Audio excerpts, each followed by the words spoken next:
Another day, another game for the Orange County Riptide, looking to keep their winning ways up after picking up a 4-0 win yesterday to go to 1-0 on the young season after an exhibition bout against the Ventura Pirates. Now, the San Diego Waves come to town.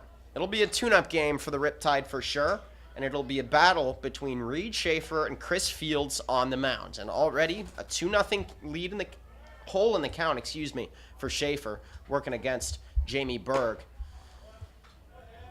Third pitch goes out and away for ball 3.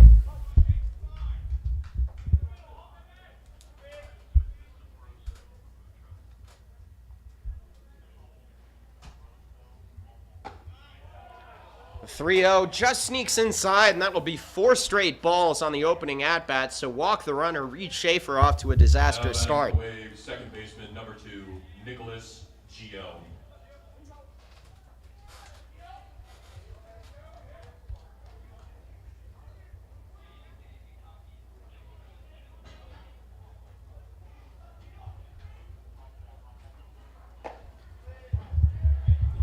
Fifth pitch in a row, 5th straight ball for Schaefer. That makes it a 1-0 count. This is Nicholas Gio up to bat. It's a sophomore at Hawaii Pacific University.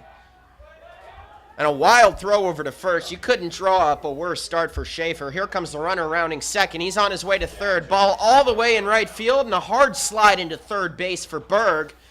Puts a runner in scoring position for the Waves as they look to take a 1-0 lead here in the first inning. Still no score, but a runner on third.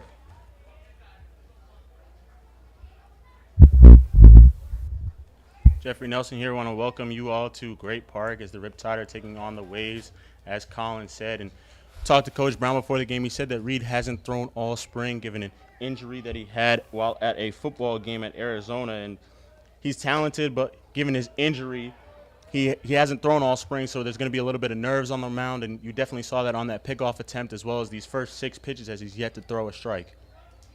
As Jeffrey mentioned, Colin Buck, Jeffrey Nelson on hand here for more Riptide baseball. 2-0 the count. This one finds its way inside. Strike 1.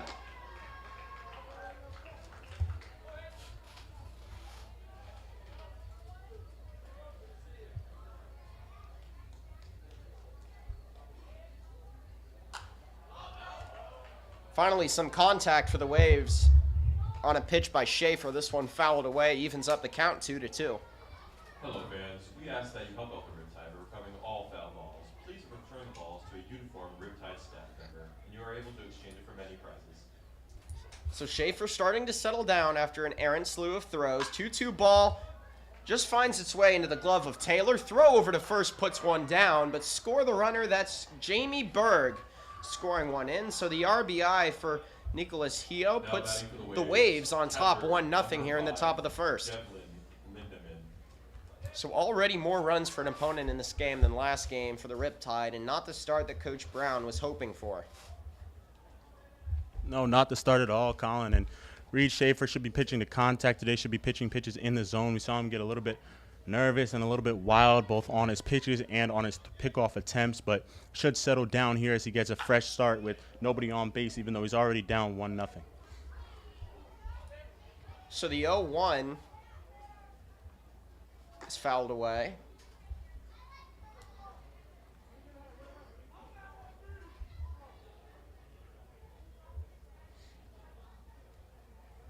Still no 1 count. Schaefer sizes one up, throws above the zone.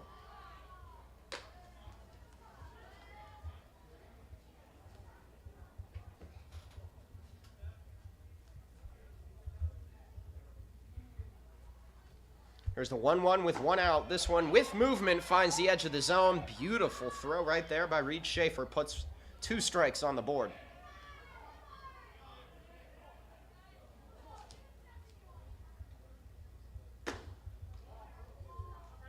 This one works its way below 3-2.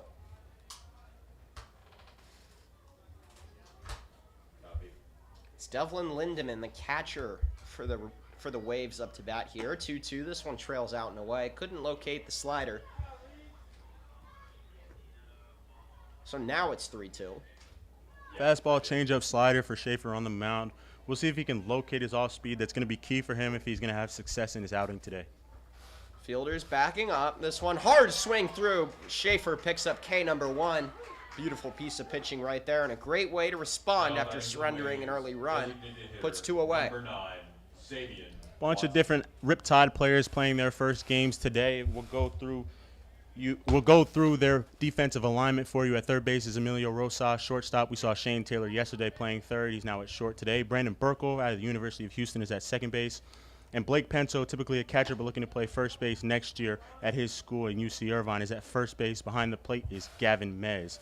Schaefer on the mound deals inside 1-0. And in center field is Spencer Servin to his right in left field.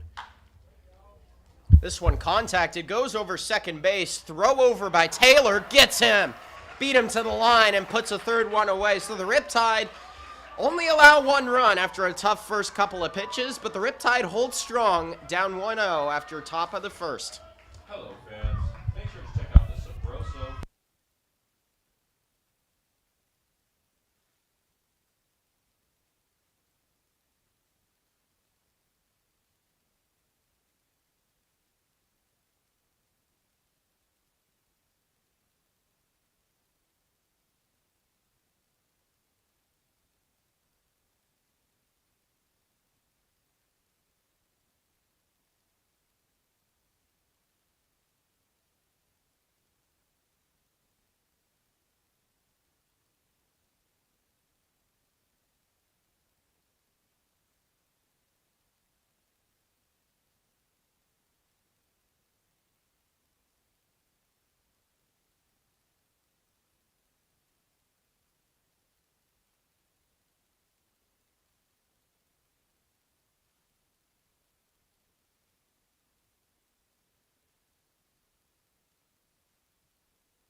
Colin Bach and Jeffrey Nelson back with you for more Riptide baseball.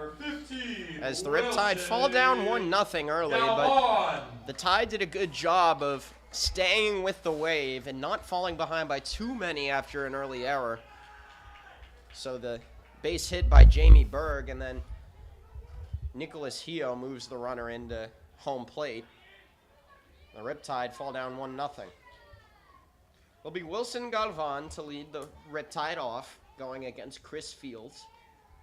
Galvan, a sophomore at UT Arlington. Hard hits this one out and away. Strike 1.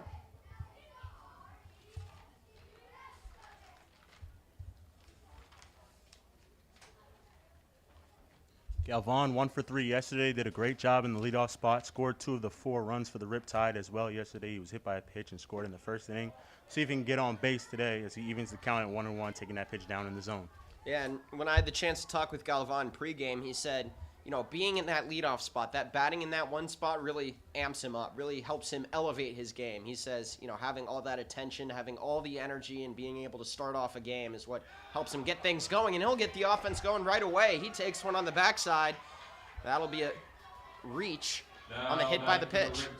Well, yesterday he got hit by a pitch to start the game. Today he gets hit by a pitch to start the game. So Galvan just doing what leadoff hitters are supposed to do, which is get on base in front of the guys behind them, especially the 2, 3, and 4 hitters. And Austin Krissick will get his first at-bats of the season, and we'll see what he can do, and expect Galvan to be aggressive. He's had 2 stolen base attempts yesterday, including one on a hit and run by Shane Taylor back in the 7th inning. So we'll see if he goes in this at-bat. So here's Krissick out of UNLV from Las Vegas, Nevada, one of many guys with Nevada ties. Right away, Galvan's going to run all the way to second, and he'll get there no problem. Stolen base for Wilson Galvan on top of getting hit by a pitch. His stellar start to the season continues. Talked about him being aggressive and potentially taking a base, and jumps on it early. Coach Brown wants to be aggressive, and now Krissick has to do a job in getting a ball to the right side of the infield or hitting a fly ball to deep parts of the outfield to move Galvan up to the next base. Krissick getting the start in left field tonight for the Riptide, and he's a heavy hitter. Has a career 1,047 OPS at UNLV. Excuse me, that was his OPS from last year with 12 home runs as well. And he reached, on average, over twice a game. So expect no shortage of hearing his name. Here's the 1-0. Galvan taking an aggressive leadoff second. Throw back over to the mound. Fields has an electric arm on the mound. He's got a good fastball, but in terms of his off speed, he's been yet to locate in warm-ups or so far in an at-bat. So if you're the Riptide, sitting on a fastball here and just driving it to the gaps or driving it down the lines is what should be the right thing to do here. Yeah, he was having a real tough time mid-inning trying to locate that curveball. This one falls below the zone, so 3-0 the count. Krissick sitting pretty. Colin, Austin Krissick, a guy out of Las Vegas, Nevada, played in the Little League World Series growing up. In fact, it was the most famous year in which the Chicago Little League World Series team that went to the final that had cheated by taking guys from different regions. And Krissick also faced Monet Davis, the really? one and only Monet Davis in the Little League World Series. And you know what? He struck out against Monet Davis. So it's something that is a part of his history playing in the Little League World Series. But nonetheless, you can see how far kids come from being a young kid to making it to just at the college level even. You know, what I remember most about Monet was when she played in that celebrity NBA All-Star game and just put the moves on Kevin Hart. Krissick's going to take a walk to first. 2 on for the Riptide. No, that's just one of those moments that you never forget if you're Krissick. I mean, going up against the biggest name of that tournament, I mean, I get it, you struck out, but you're a great hitter in your own right, and that's a great story to tell your kids. Yeah, and he had his dad as the assistant coach on the team as well. So that team out of Nevada and the West region made it all the way to Williamsport in Pennsylvania and got to play, and they lost in the U.S. championship game to that Chicago team, so they were one of the last 4 teams standing as Shane Taylor steps into the box. So, yeah, Shane Taylor getting the start at shortstop tonight. Started at third base last night. Likes to play all over the infield. Here's the first pitch. Outside the zone. Ball 1. Taylor 2 for 3 yesterday. Scored a run as well, and he executed some great at-bats. One off of a lefty hitting a ball to left field for a base hit, and one up the middle on a hit and run with Galvan. But he also scored a run back in the first inning on a double by Joey Nicolai, scoring from first base. Taylor gets the start in the 3 spot, hits this one right into the glove of Larson. Throw over to first, puts 2 away at the same time. Now batting for the Riptide. So a tough spot hitter, for Shane Taylor. He grounds right into a double play. That'll put 2 away. Now Jordan Disson, usually a catcher, he'll get the start at DH tonight. Had a 1,082 OPS this past year at UC San Diego out of Malvern, Pennsylvania.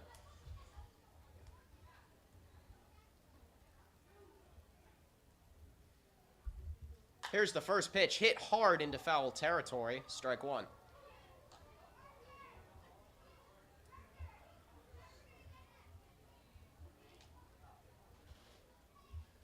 We got a bunch of Little League fans in attendance tonight. There's a big competition for that foul ball. You can join the Little Leaguers in all attendance. You can find free tickets online at www.ocriptide.com. You just have to reserve online for attendance. The 0-1 finds the zone for strike 2. And Colin, that's the first off speed I think that Fields has landed for a strike in the zone. So if you're Disson, be up there looking for a fastball. Of course, it's a two strike count, so you've got to be protecting at the plate as well. Jordan Disson with an on-base percentage of .505 this past year. Hits this one out into the parking lot. Strike 2.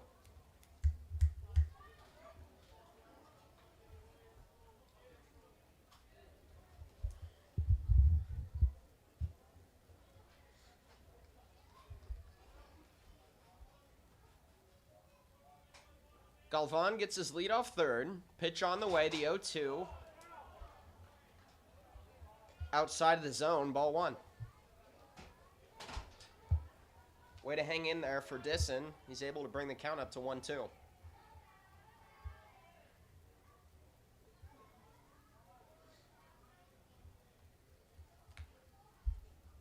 1-2 ball on the way. This finds the outer portion of the zone, and it got him. Great inning of pitching from Chris Fields.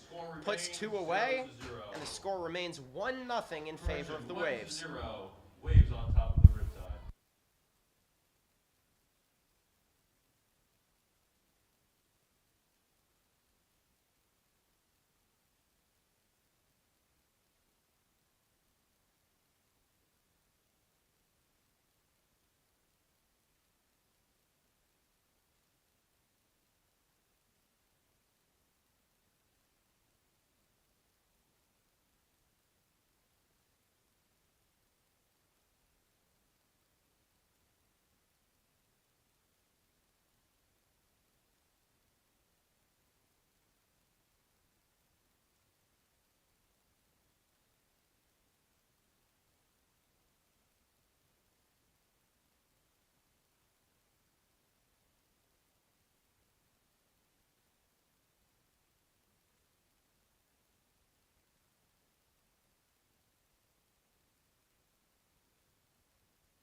Inning number 2 between the Waves and the Riptide.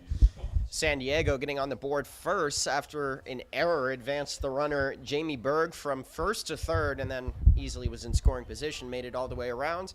That was the first run Orange County has allowed all season. Let's see if they can cauterize the bleeding here in the second.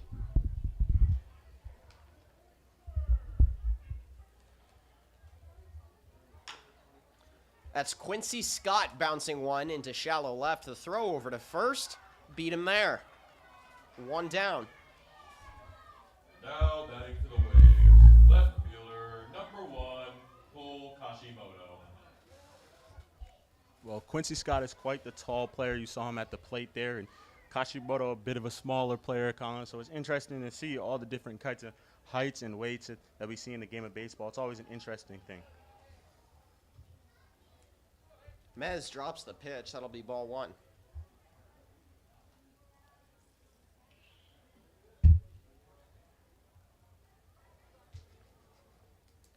Kashimoto from the island of Oahu in Hawaii goes to Hawaii Pacific. Made his way across the Pacific to play here.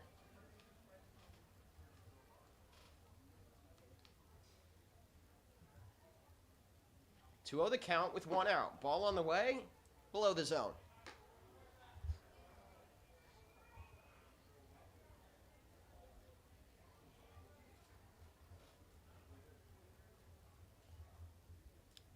(3-0). Pitch on the way, sits on it outside the zone. That'll be a freebie for Kashimoto. He went to the same high school as Marcus Mariota, St. Louis High School in Honolulu. Number 4, Phoenix Somé. So now Phoenix Somé batting in the 7th spot out of San Jacinto. Went to Chaparral High School here in California. First pitch on the way. Kashimoto gets his lead off first. That'll be ball 1. Mostly balls from Schaefer so far. Yeah, you mentioned it, mostly balls, and Schaefer's been struggling to find the zone so far. Of course, we mentioned he hasn't pitched all spring, but nonetheless, you still like to see him throw strikes and keep pitches in the zone, keep his defense in play. So that one falters below the zone. Ball 2. Both innings, he started with 6 straight balls, Colin, not something that you want to see on the mound or if you're the coaches in the dugout. And it will be interesting to see if Schaefer can find himself each inning now, 7 straight balls. So the 2-0 fastball with movement sinks below the zone, ball 3. And it's a familiar position here for Schaefer already. That's the second time in a row he's gotten into a 3-0 hole. Copy. Kashimoto takes his lead off first. Ball on the way, out and away. Reed Schaefer does not have it tonight. Now batting for the Waves, first baseman number 16, Drew Beasley.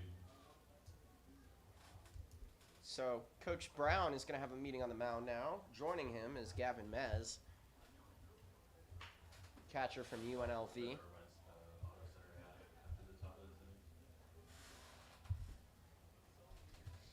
Probably just going out there to give Schaefer a bit of a break. Of course, a bit of a quick inning in the bottom half of the first inning, even though the Riptide got some runners on base. But nonetheless, he's also going to give Trevor Meisner some time to warm up in the bullpen, who is expected to be coming in after Schaefer. But just to calm him down, keep him in mind, give him some confidence on the mound is very key as a head coach and also just any coach in the game going to talk to the pitcher who might be struggling.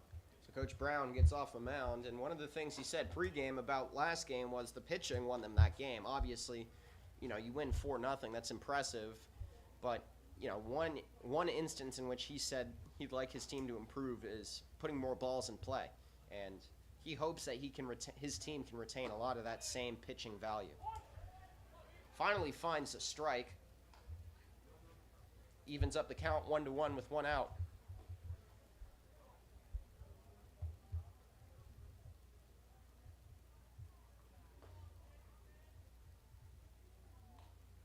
Schaefer 1-1, ball on the way with movement, finds the corner of the zone, strike 2.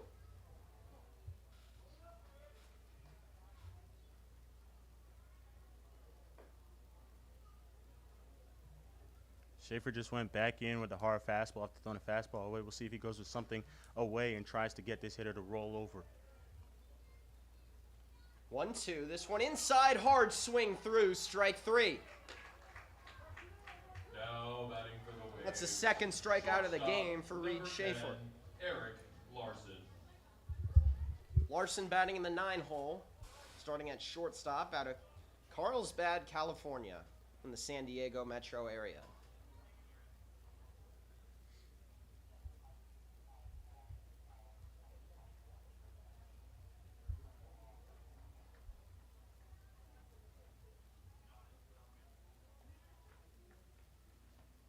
First pitch on the way with movement, finds a corner of the zone, strike 1.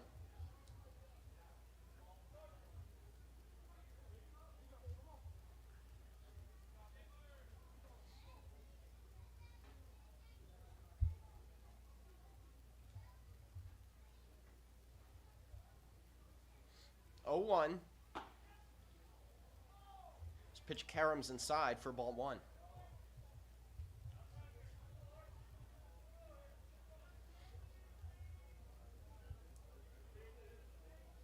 Runners taking their leads off first and second. Aggressive base running has been paramount for either team.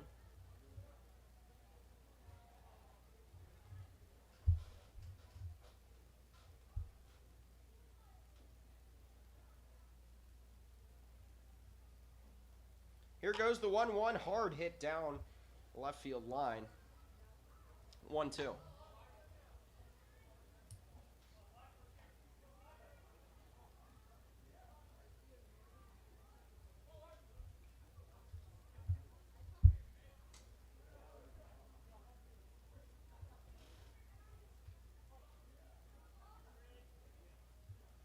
Schaefer's bounced back after a pretty rough start. Here's the 1-2, swing and a miss, strike 3.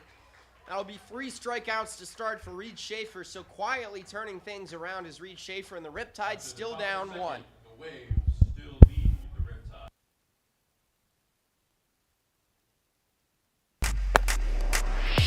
Hi, I'm Michael Lorenzen, professional baseball pitcher. To keep game ready, it's all about practice, practice, practice. At the Irvine Auto Center, it's all about location, location, location, where the 5 meets the 405 at Lake Forest Drive. So, if you want to turn the search for your next vehicle into drive, go see the team at the Irvine Auto Center. Turn your search into drive, where the 5 meets the 405 at Lake Forest Drive.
Gavin Mez. So Gavin Mez getting the start at catcher tonight in place of typical starter Nathan Smith. And before today's game, manager Brown had a lot of nice things to say about Smith, the freshman at Tennessee. He had a 4.0 GPA in high school, and one of the things he said was that he was the biggest leader on the team so far. And he said, his leadership, poise, and desire to be great is what is giving him an edge so far as the catcher. But Gavin Mez, a stellar hitter in his own right, had an 831 OPS as a 3-year starter on varsity in high school. That'll be ball 2.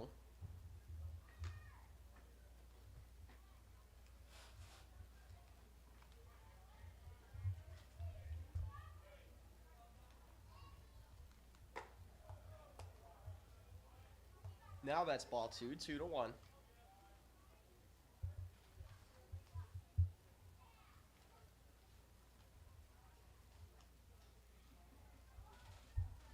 Two one on the way, fends its way off inside. 3-1.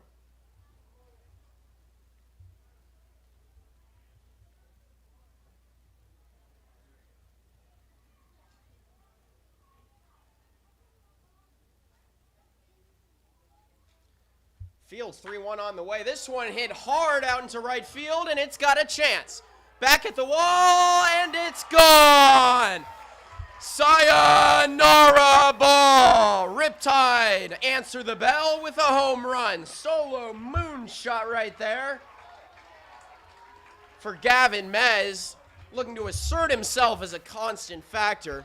Riptide draw even.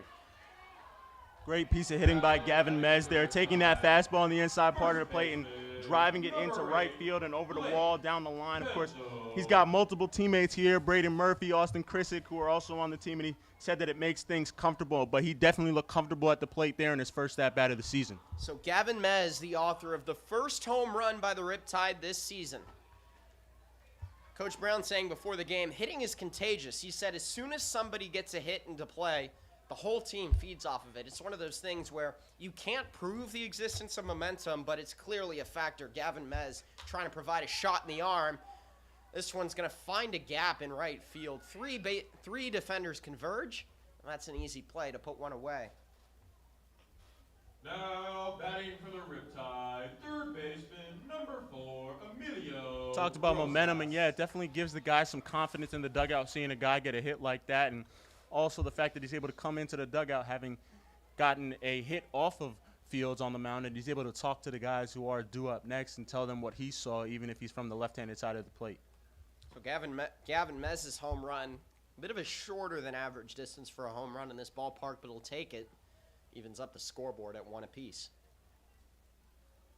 I'll bring Emilio Rosas up. He's making his first start here today.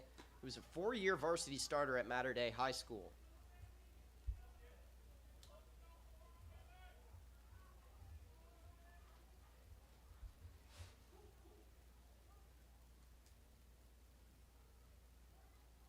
Here's the 0-2 hard swing and a miss to put a second one down for the inning. Riptide not feeding off the early momentum in the inning. Riptide, Find themselves with 2 away. 25, Spencer Servin. Spencer Servin making his first appearance with the Riptide. He's a senior at UT Rio Grande Valley from Huntington Beach, California. Fields lasers this one down the edge of the zone. Strike 1.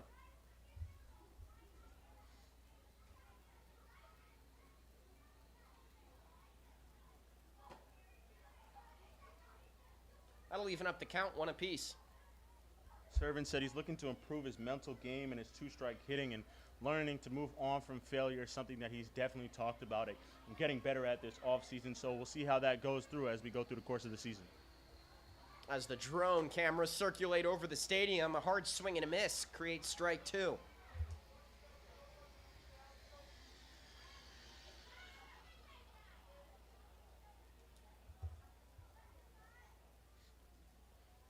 Here's the 1-2 with 2 outs. Fields pitch on the way. Lasers one down the edge and a swing and a miss. Back-to-back strikeouts by Chris Fields puts an end to a momentous inning for the Riptide. And we're tied 1 apiece in Irvine. Riptide even the score at 1 run.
Jamie Berg, top of the order for San Diego, will make another round at the plate here in the third.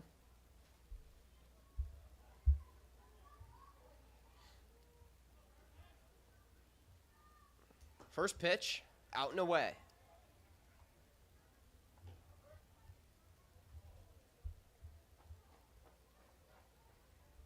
So Trevor Meisner warming up in the bullpen for the Riptide at this moment. Reed Schaefer's night is in its twilight phase. Here comes the 1-0. Lasers one down the middle of the zone. Good pitch from Schaefer.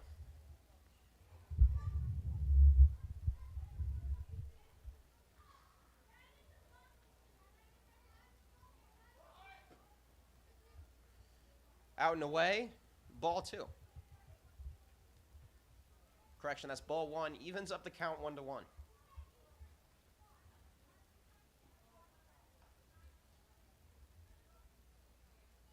So that'll be 2-1. I was right. Schaefer appears at first, unloads one. This one's sent deep out into left field. Krisik's back at the warning track. And he makes the grab. So that'll be Spencer Servin, Second baseman, number 2. who runs out from center field to make the grab, and will put one away. Nice play by Krisik in left field there as he Oh, it was went Krizik, back my to bad. his left and left-handed outfielder. It makes it harder of a play for him to be going to his left and over towards the gap, but did a nice job of finding the ball and running more towards the spot instead of watching the ball as he runs. First pitch of the at-bat finds a strike. It's Nicholas Hio making his second round at the plate. Was part of that big sequence in the first inning that scored a runner. Got an RBI on the ground out.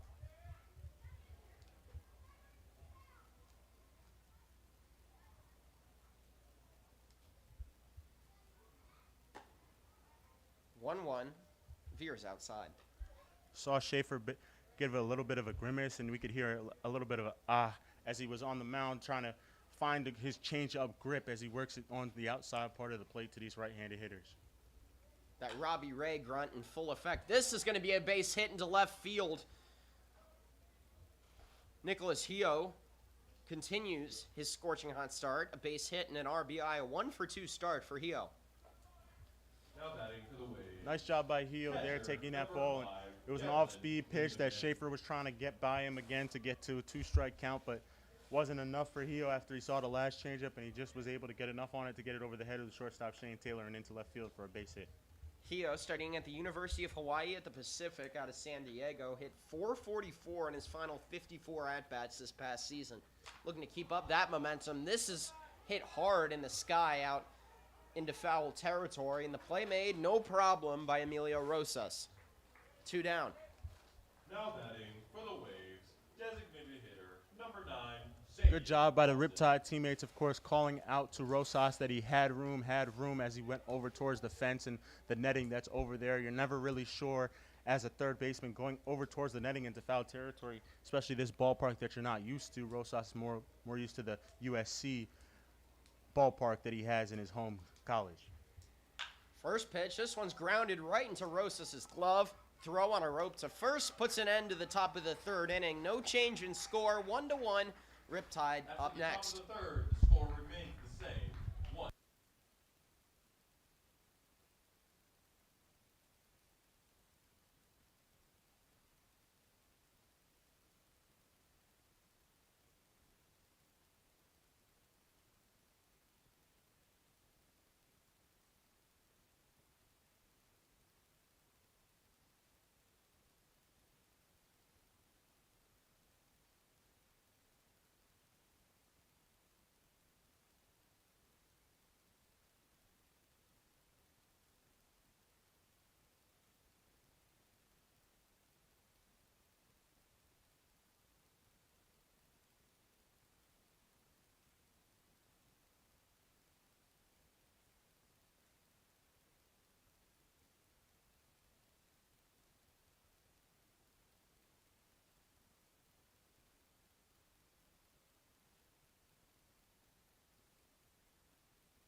Brandon Burkle will get things started for the Riptide here in the bottom of the third. Brandon Gets to start again Burkle. tonight.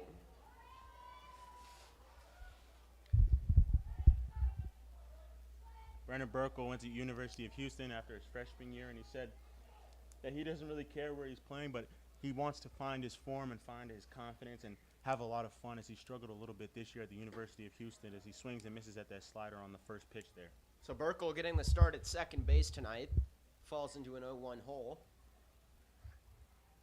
I had the chance to talk with Burkle pregame. He said, his pregame fuel tonight was Panda Express. This one hit hard, out of play. Strike two.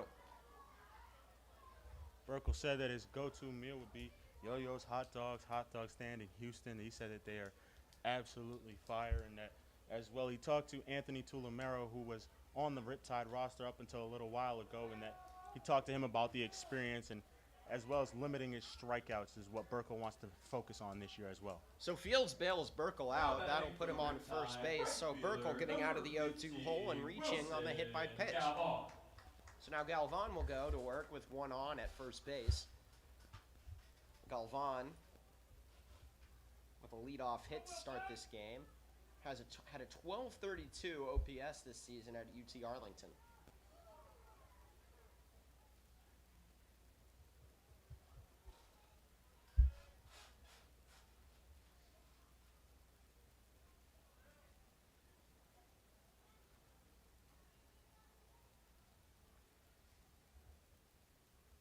Fields peers back at second base, uncorks a high revving pitch. Strike two. Burkle, definitely a guy with speed. Would love to see Coach Brown put him in action and have Galvan put a ball in play. Hopefully it won't result in the same way as it did back in the first inning for the Riptide, which was a double play on a ball hit by Shane Taylor. But nonetheless, you could hit a ball to the right side. Yeah, Brandon Burkle, one of those players that fits really well in Coach Brown's philosophy of aggressive base running and not doing too much, contact hitting. He's on base, and he's in position to make a play. Yeah, and he's also in a position in the order that he's used to in Houston. He hit in the 9-hole a lot for Houston almost every game this year. So hitting in the 9-hole for the Riptide is something that he's used to. It gives him in a comfortable place in the order. 0-2 the count. Fields pitch hit hard in the sky. Behind home plate, that'll be a foul. Burkle will head back to first. Still an 0-2 hole.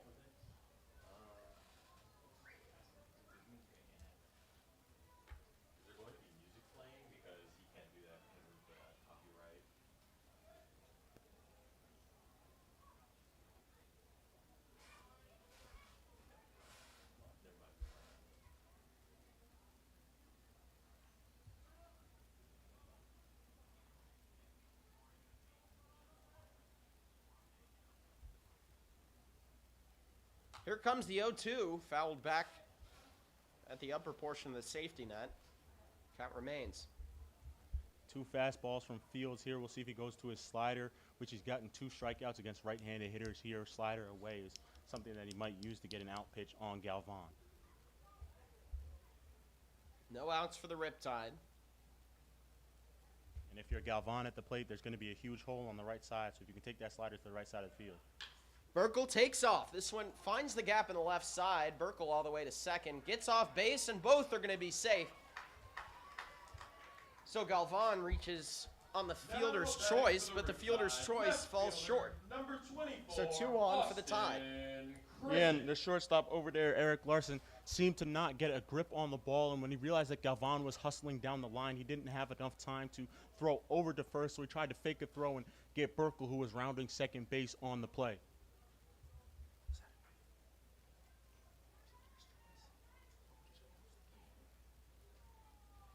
Here's Krissick batting in the 2 spot. He's got 2 on, power hitter out of UNLV.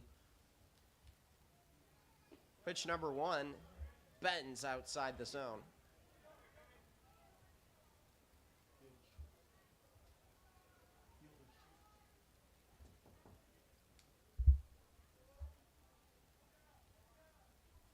It's no hit on the last play. That'll be a reach via fielder's choice, but obviously the fielder made a poor choice. Didn't get anyone. 1-0 ball threads the needle inside the zone, evens up the count.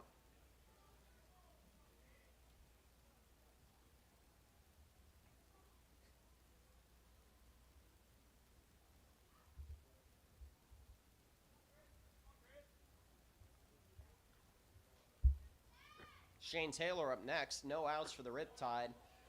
Can't locate the breaking ball. 2-1.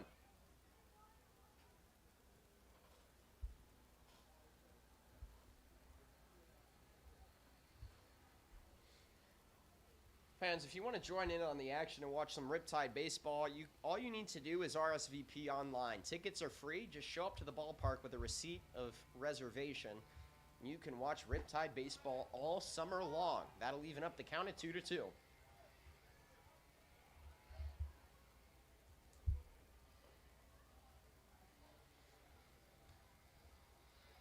Fields having a lot of confidence in his fastball. We'll see what he turns to here as he needs an out pitch against Krissick.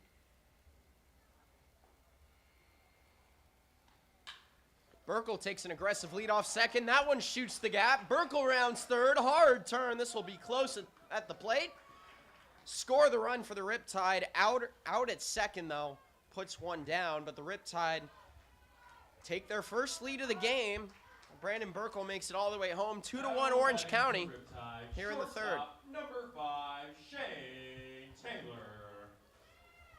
Great job by Krissick there. He got a fastball, drove it into left field, and great base running as well by Wilson Galvan, going first to third on the play, noticing that third base was vacated by the third baseman. It was the cutoff, and the shortstop was in no man's land after the dive. And great aggressive base running by Krissick, although he was thrown out, and it's the first out of the inning at second base. He was still trying to advance on the play.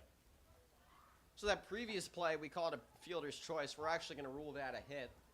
So credit Galvan with the base hit.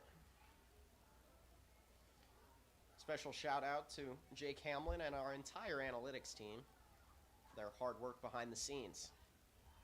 2-1 lead for the Riptide. This one breaks outside.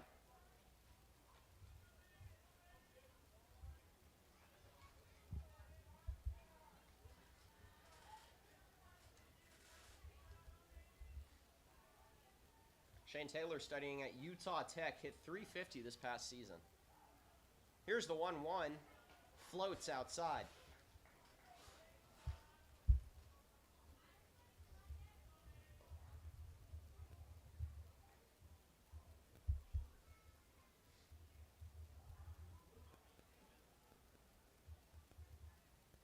And for those of you that are at home wondering what Utah Tech is, it is formerly known as Dixie State. They are changing their name as that ball's in play. So that'll be a base hit for Shane Taylor, and he'll bring one home. Riptide take a 3-1 lead. An RBI single for Shane Taylor extends the lead. Now batting for the Riptide, designated hitter, number 14, Jordan Gisson. Great piece of hitting by Taylor. He took a pitch on the outside part of the plate and just stuck his bat out there and poked it into left field and got the RBI. Of course, with a runner on third and less than 2 outs, all you have to do is really put the ball in play with the infield back, and Taylor did just that and more by getting on base as well in front of Jordan Disson. So meeting on the mound for the Waves. Their defense starting to falter here against the Riptide after the Riptide had their early collapse.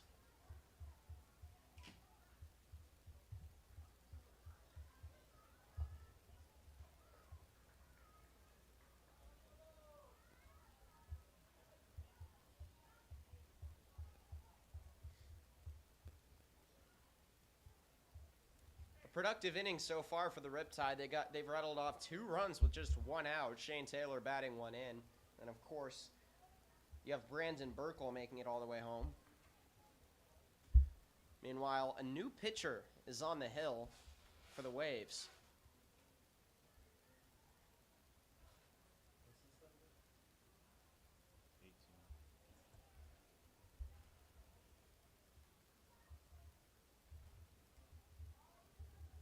So that'll be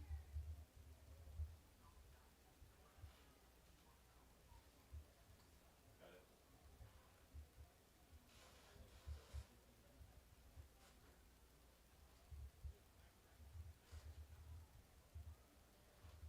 Now pitching for the Waves, number 15, Colton Bolger. so Colton Bolger will take the hill for the Waves here, the bottom of the 3rd inning. Riptide starting to expose the cracks in the San Diego defense. Bolger is a 6 foot, 180-pound senior from Concordia Irvine University. So we'll get a good look at his warm-up right here.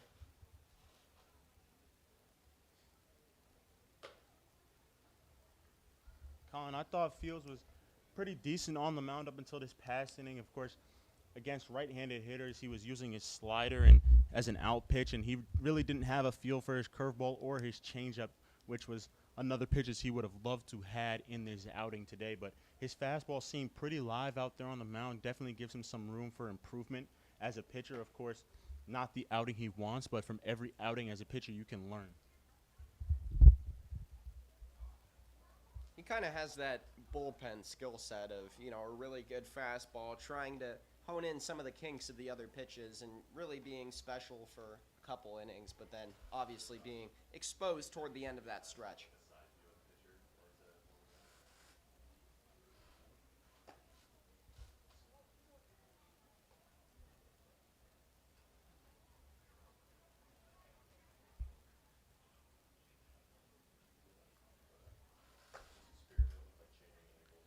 Bulger has a little bit of a weird arm angle. Of course, he hides the ball a little bit here, and he brings the arm up at a bit of a weird angle right behind the ear almost, and that seems to be the angle that he's throwing from, but should be good enough for these hitters to pick him up pretty well, but we'll see about his stuff in game.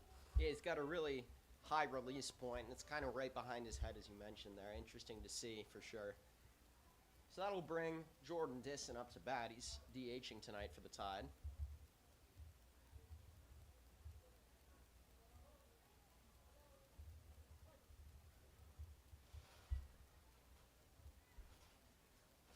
Taylor takes his lead off first. He's going. That'll be a bunt, and that bounces off his chest. That'll be...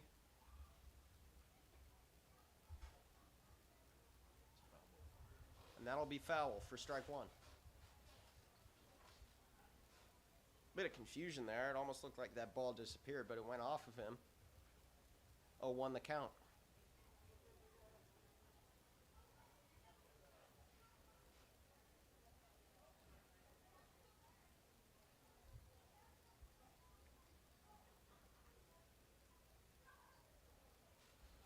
Taylor takes his lead off first. Disson sits on this one, evens up the count 1-1.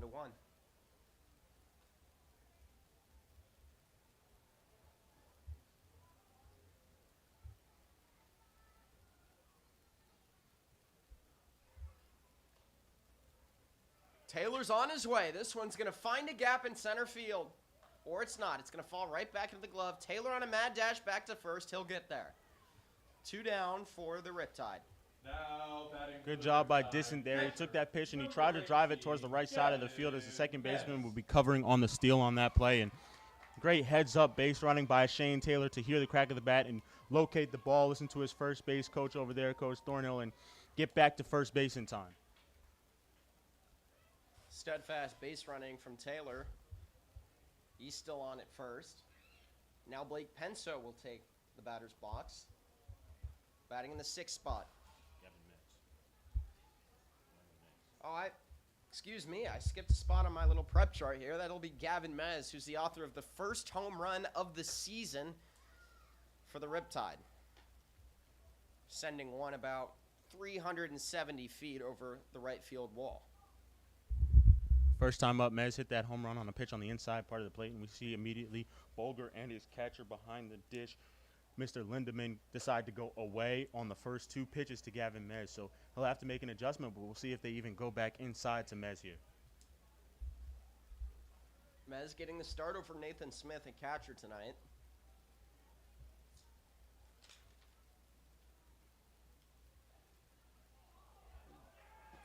Taylor's on his way to second.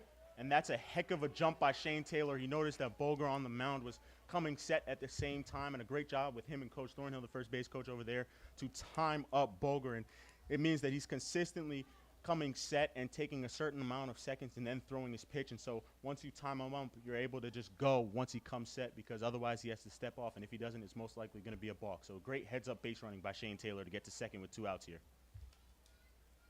So Gavin Mez will keep it at the plate. 2's hot.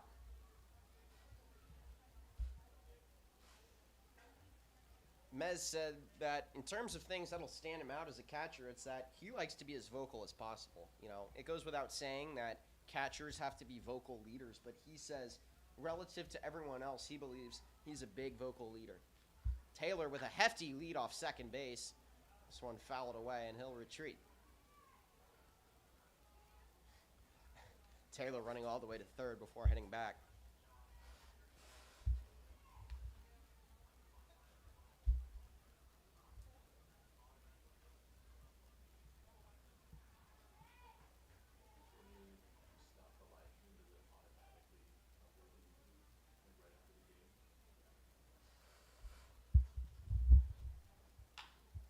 Two's hot for Mez. This one bounces right into the glove. And that'll put 3 away for the Riptide. So a pitching change for San Diego's able to cauterize some of that bleeding. That'll make it a 3-1 lead for the Riptide after a fruitful inning of batting.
Quincy Scott will take the hill out of San Marcos, California. He's working against Reed Schaefer still.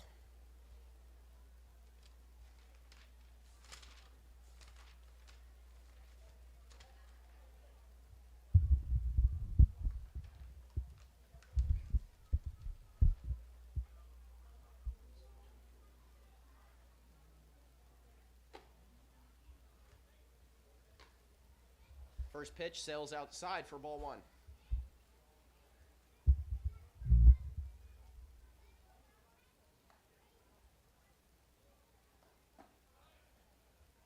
This pitch, second time around, threads the needle for strike 1.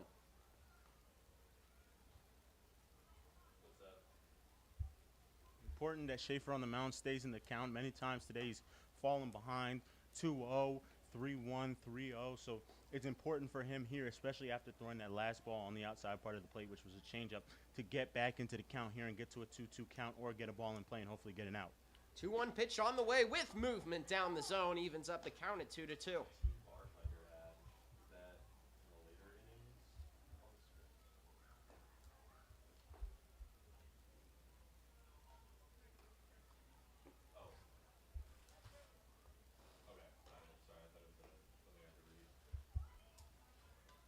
Full count.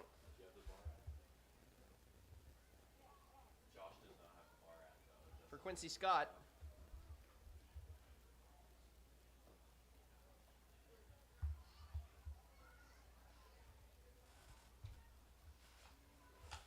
Here goes. This one's out into right field. Making the play is Galvan. Lets it bounce. That'll be a base hit right there for Quincy Scott. San Diego starting to build some momentum. Bit of an unfortunate play there for Reed Schaefer on the mound. He executed his pitch pretty well, but Quincy Scott, tall guy with probably a little bit of muscle on him, was able to get that ball into right field and drop it in front of Wilson Galvan, who quickly hustled and got to that ball and made a great play out there in order to keep Quincy Scott at first base. So Scott stays at first base. First pitch is a strike.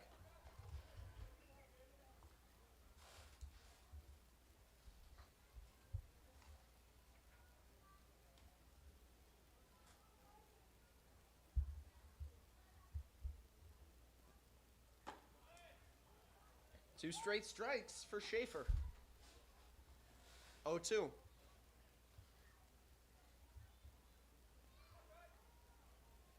Riptide still clinging to a 3-1 lead. 0-2 ball on the way. This one teeters off below the zone. Everything's been away so far with Reed Schaefer to Kashimoto here. We'll see if he sticks away or decides to go in and hopefully gets him to roll over on a ground ball. But I like with him going away on a slider here. This one works its way in the zone. No, never mind. That one sank below. He thought he had a check. He thought he checked his swing, and it turns out he did. That'll even up the count 2-2.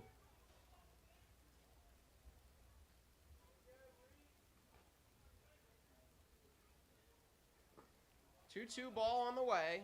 Dropped. That'll load up the count. Kashimoto levels up the count. So important for Reed Schaefer here to get Kashimoto to put a ball in play and not give him a free base. After that unfortunate base hit by Quincy Scott, it's important that you don't have two runners on base with nobody out as he picks a runner off. Runner goes, got him in a run out. This might be out number one. Got to execute, and the tag made. Blake Penso makes the tag, puts one down. What you can't do, we can do. San Diego can't run the bases. Orange County already with a stolen base. Picks one off, and out number one is on the board.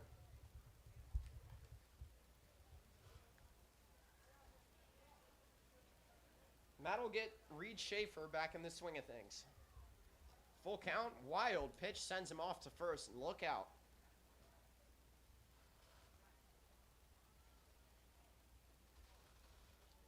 Reed Schaefer puts a runner on after picking one off. Third baseman, number 4, Phoenix Somé. So Phoenix Somé will step back up to the plate out of Chaparral High School. He's a freshman at San Jacinto. Had a 1225 OPS in high school. This ball with movement. Great pop right there by Mez.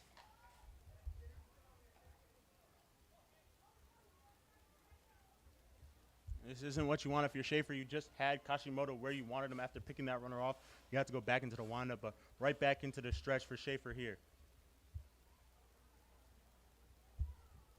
Pitch to Kashimoto. This one cranked down the third base line. That will take a bounce off of the glove of Rosas. So the reach on the error for Somé.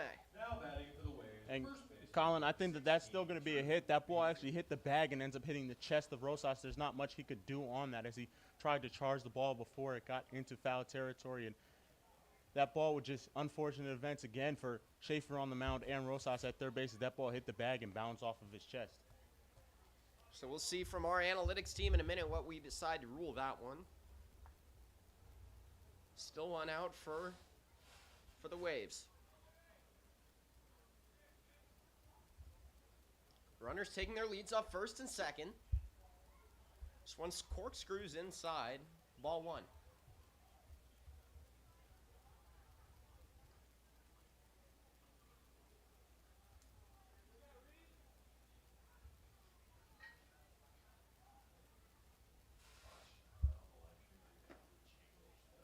Schaefer puts another one inside. 2-0. He said that he tried and he wasn't able to.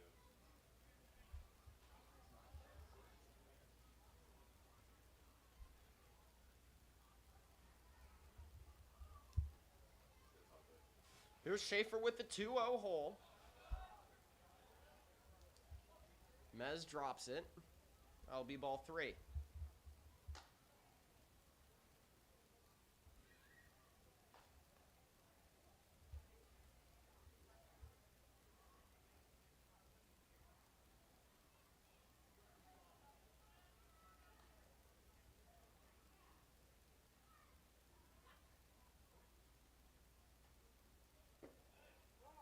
Rio finds a spot below the zone. That'll be a walk to load the bases, and Coach Brown's going to have some words.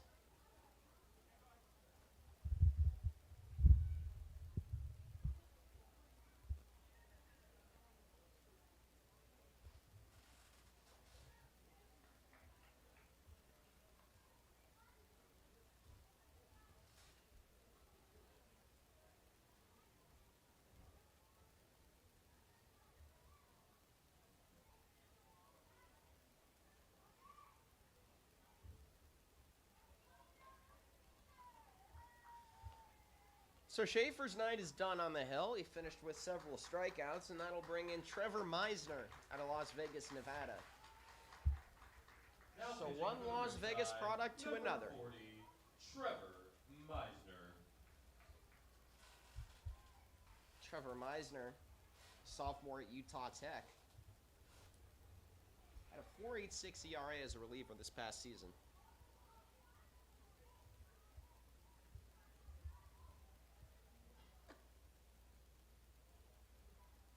And for Schaefer on the mound, of course, not the best day for him, but nonetheless, he's only given up 1 run so far, even though he's still responsible for those 3 runners that are on base right now. But if you're him, it's still a step forward in terms of where he wants to be and where he's at right now. Of course, he hasn't pitched all spring, so just being out there on the mound and pitching in a game against other guys in a wood bat league, of course, different than college, but nonetheless, being on the mound and competing and being able to throw pitches in a game called with umpires and all of that. So it's still a step forward for Schaefer, and if you're him, you take that and you run with it for the rest of the season. So Schaefer exits tonight with a bevy of strikeouts. Now Meisner will look to finish the job, or at least keep it going.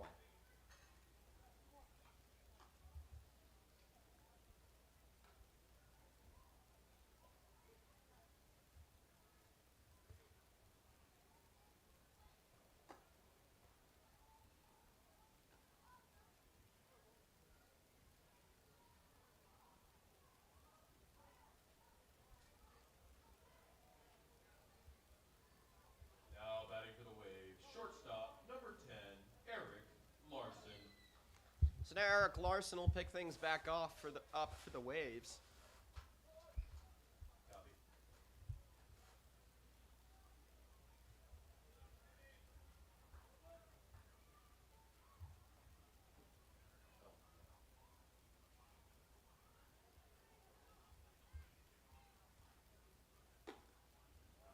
Meisner's first pitch outside, ball 1.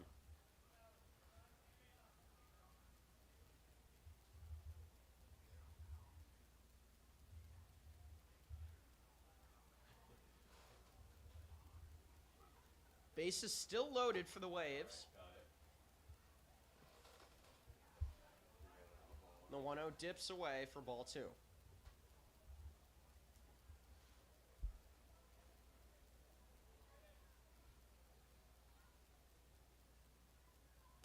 This one commands a hard swing, and he got him for strike 1.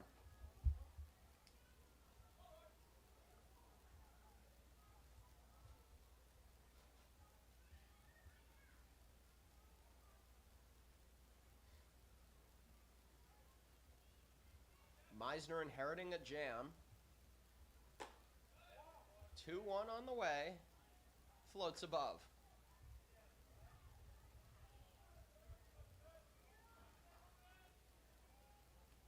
Great hitters count for Larson on the mound. Meisner doesn't want to come in and walk a runner in to start off, so he's going to get a fastball here. And that looks like he did just that. This one's got the potential to find a gap in left. The catch is made no problem, though, by Krisick. And that'll hold everyone steady on base. So 2 outs, and a Now great batting for the job Waves, right there center by fielder, number 24, by Krisick. Jamie Berg. Also good execution by Meisner on the mound, making the right pitch, and gets fortunate that Larson hits a ball in the air and shallow left, shallow enough to where Kashimoto isn't able to tag and doesn't want to end the inning at the plate, especially with the bases loaded. So he's going to leave Kashimoto, and his team is going to leave it up to the leadoff hitter, Jamie Berg. So Meisner gives himself a fresh count here. Runners taking their leads off bases. First pitch finds the zone, strike 1. And a great changeup at that by Meisner, dropping it in. Berg most likely not expecting him to throw a first pitch changeup to the second batter Meisner's facing. So a great job by Meisner and Gavin Mez behind the plate coming up with that decision.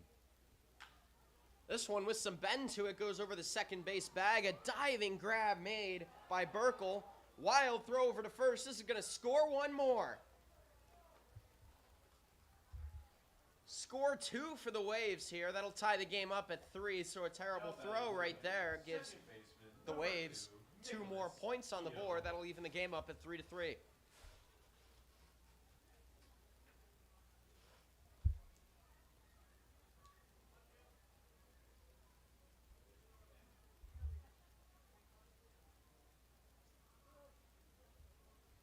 So a rough sequence for Burkle.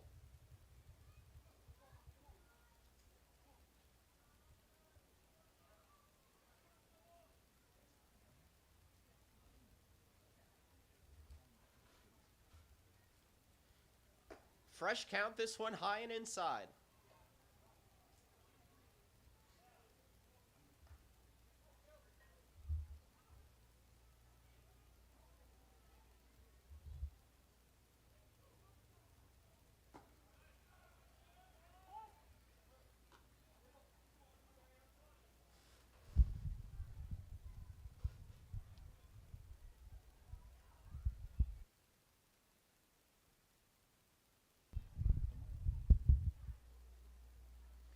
Here's the 1-1. This takes a bounce off of the knee pad of Mez and score one more. Waves roll to another 1-point lead.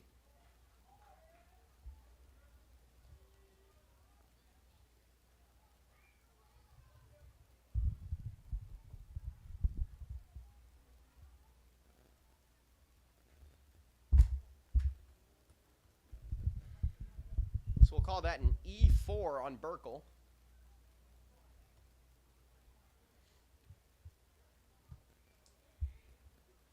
2-1 on the way. This one's crushed in the sky and out into foul territory.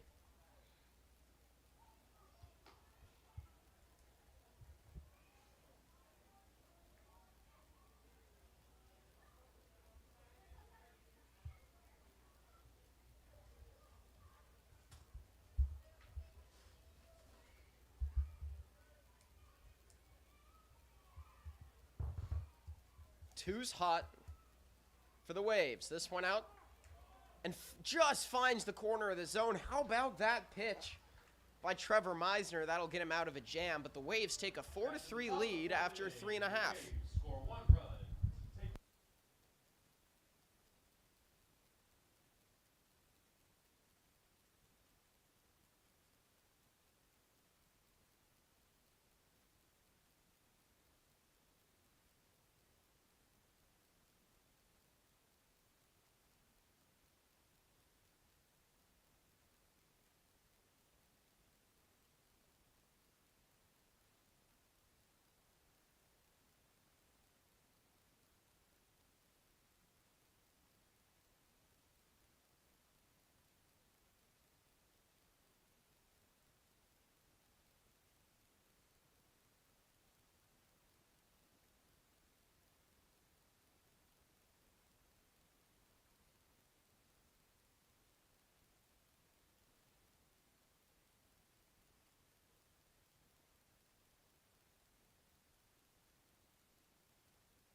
Batting for the Riptide, first baseman. So Blake Penso will get things going yet again.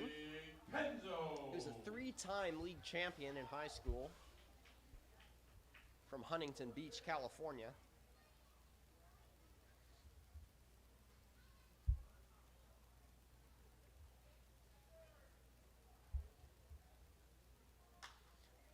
First pitch by Bulgers hit out into right field. This one finds the gap just before the warning track. Penso rounds first base and comes to a halt at second, so a leadoff double for the Riptide. Great job by Blake Penso there. He got a pitch on the outside part of the plate and just stuck with it and drove it to right center. And he talked about getting more at-bats, which he didn't get as much of in college, and that's something he wants to do here. And he wants to prove himself, and as he's a hitter, and also improve defensively, but definitely offensively, he talked about improving and getting more at-bats, and that it's nice to stay home and stay with his family as well. So he gets to stay in the comfort of his home, Colin, which is always nice. It's nice indeed, and it gives you kind of an advantage knowing what the weather is, being able to play in this weather, this warm weather. He leads off with a double and takes an early lead off second. This first pitch revs inside, ball one.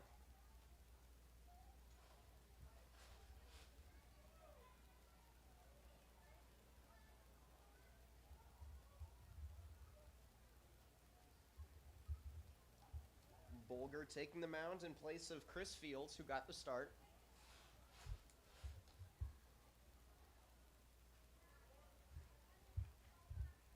Great time for Rosas to be a great teammate. Of course, if he can't get the job done, then that's all right. But still, if you can move Penso over to third with less than 2 outs, it'll give Spencer Servant a much more comfortable at bat, meaning that Bulger on the mound will have to pitch to Servant and throw him strikes, not wanting to put him on base. But, of course, if Rosas does the job himself, Colin, that's always great as well. Rosas from Orange County. He's from Yorba Linda. This one takes a bounce off the dirt, and it's bobbled.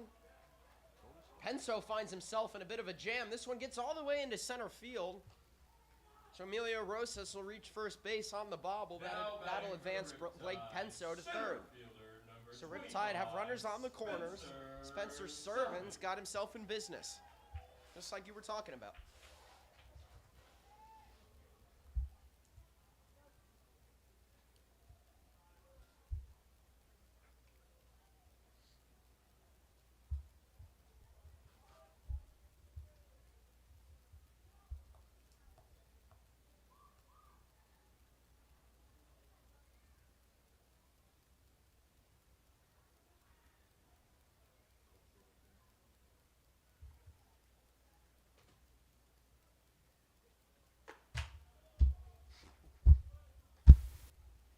First pitch works its way to a ball.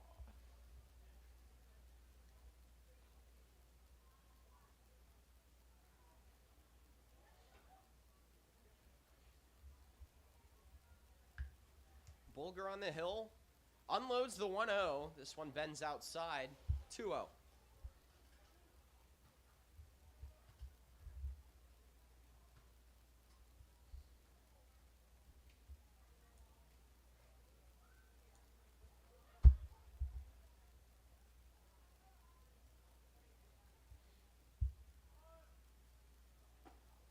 Here's the 2-0, threads the needle in the zone. Strike one.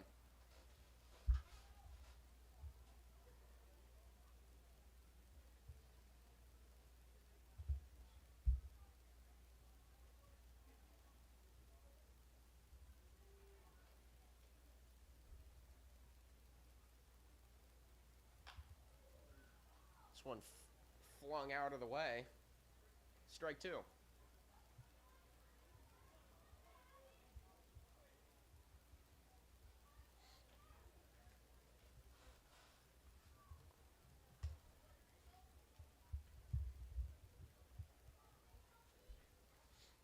2-2 the count now, still for Servant.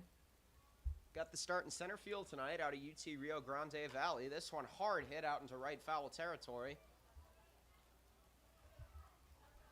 Would love to see Rosas extend his lead a little bit there and get a little bit more of a jump, because on a ball hit on the ground, you definitely want him to break up the double play and give Spencer Servant a chance to get on base should he hit one on the ground. But Spencer Servant just looking to do anything, put the ball in play. The worst thing that you could have here is a strikeout in front of Burkle on deck.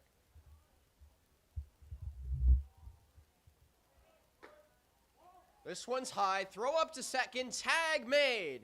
Puts one away for the Riptide. So a bit of overzealous base running from Emilio Rosas. That'll make up for the past error. That'll put one down for the Riptide.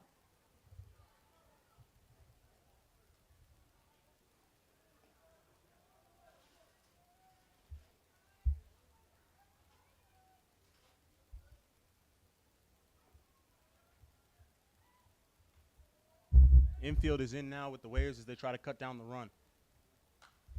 This one hit off the edge of the bat behind home plate.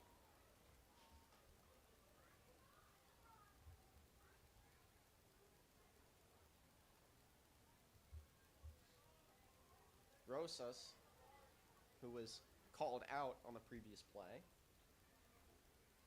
paved the way for Servin here.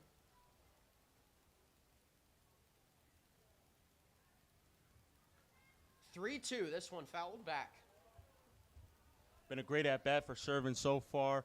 Of course, spoiled by the Rosas caught stealing, but nonetheless, if you're Servin, he's seen 8 pitches now, so he's seen all of Bulger's arsenal, and he's hoping to just get a ball into the outfield and be enough to get a run in, but also he's putting a lot of pressure on Bulger as he's had to continuously throw strikes here to Servin at the plate. Servin from Huntington Beach. Full count pitch. Gets another good cut in, this one behind home plate.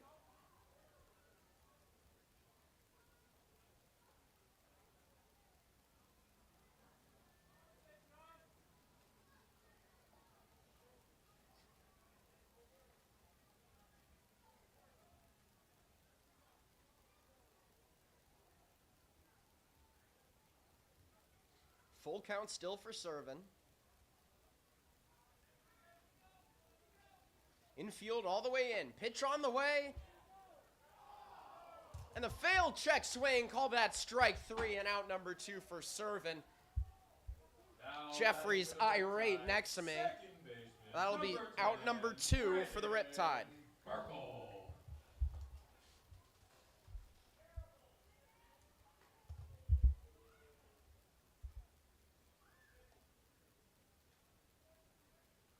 That looked like a check swing from our vantage point.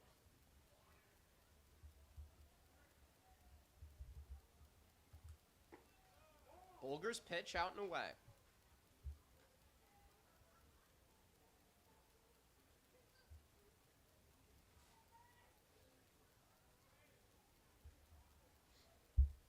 Burko looking to pick up his teammate Spencer Servin here. Unfortunately was called out on that last at-bat, but nonetheless, he's in a hitter's count right here with a 2-0 count as he gets set. And Jeffrey, you really weren't feeling that last call right there. That one really sent you over the edge. Well, I'm never feeling any check swing call because they're always really a guess. Nobody can see the bat speed and how far a guy goes in real time unless they go too far, as you can see pretty clearly. But nonetheless, it was just a great at-bat by Servin, so it's unfortunate for him to be called out on strikes in that fashion. Yeah, and he's, to that point, he's been training really hard, and it's something he said, his goal really was to excel on the defensive end, to cover a lot of ground in center field, and, maybe do some things on the offensive end. That's a tough blow for a guy looking to insert himself into the lineup more. This one swung through by Burkle. 2's hot.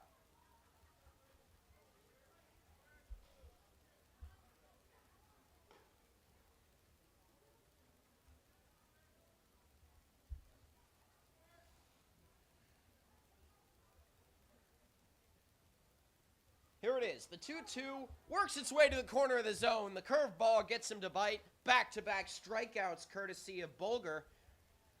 And the Waves hold true, up 4-3 after 4. Still lead the Riptide 4 runs to 3.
The Waves will pick things back up with Devlin Lindemann, the sophomore Now in batting Palomar. catcher, number 5, Devlin Lindemann.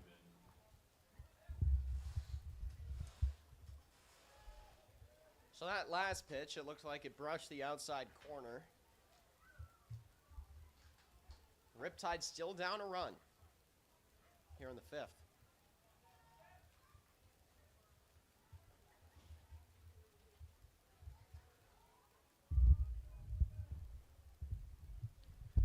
Here goes. This one cut out into right foul territory.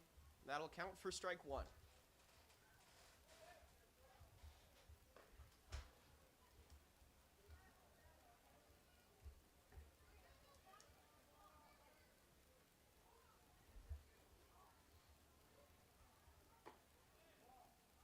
One outside the plate. Loaded up to 2-1.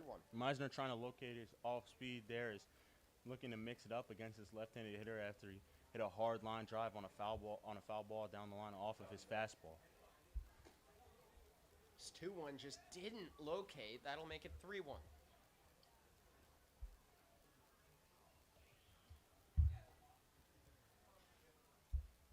Yeah, I got it. Reading over it right now.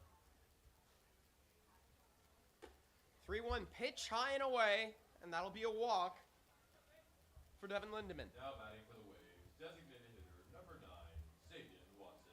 That'll bring Watson up to the plate yet again. It's a freshman from Grossmont College, working with one on at first.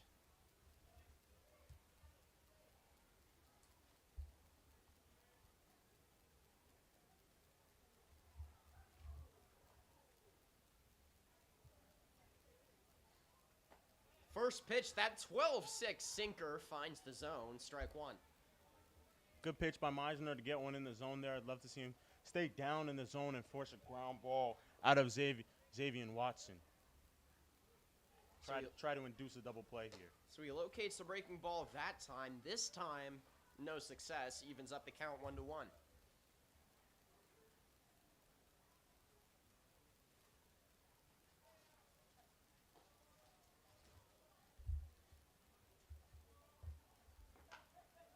This one hit toward first. And they'll call the out on the fly. That puts one down Now quickly batting for Waves, the right tie. fielder number 40, Quincy Scott. So now Quincy Scott will bring it back to the plate. Had a 963 OPS this past year, hitting 395 overall.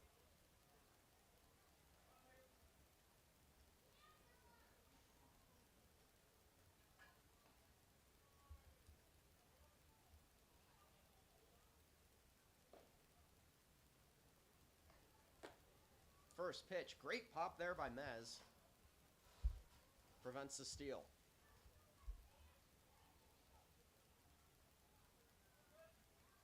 Scott started that rally in the last inning with the single off of Reed Schaefer into right field, and an unfortunate ending to an at-bat by Schaefer, and that pickoff attempt on that back pick by Mez is not in time. That's a throw Mez hasn't been afraid to make all day. He's really, in fact, the Riptide have been able to pick off one already.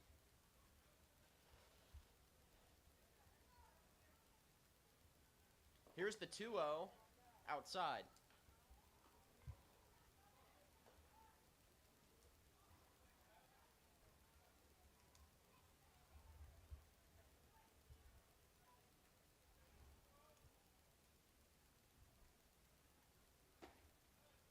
The count, threads it inside, strike 1.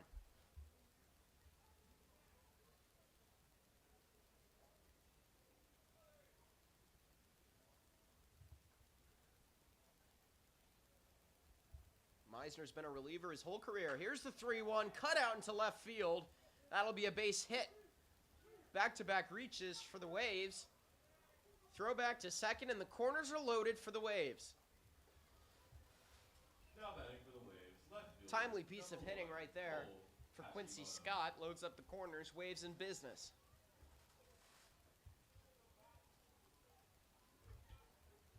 Runner was going on the play, and as soon as he saw that that ball was going to fall in front of Krissick, and Lindemann, the runner on first base was able to move up towards third, and another good job of Quincy Scott of getting on base once again, muscling a ball into the outfield.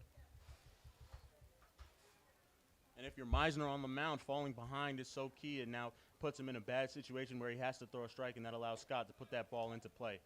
First pitch is high to Kashimoto. So that'll be a 1-0 count now for Kashimoto to work with. If you're Meisner on the mound, make Kashimoto put the ball in play. So far on the day, just 2 walks for Kashimoto. He hasn't even had to put a ball in play, and it's going to be important here with 1 out and a runner on third that Kashimoto does have to put the ball in play instead of putting him on base with another free pass. That one levied down the first base line into foul territory. Even up the count, 1-1.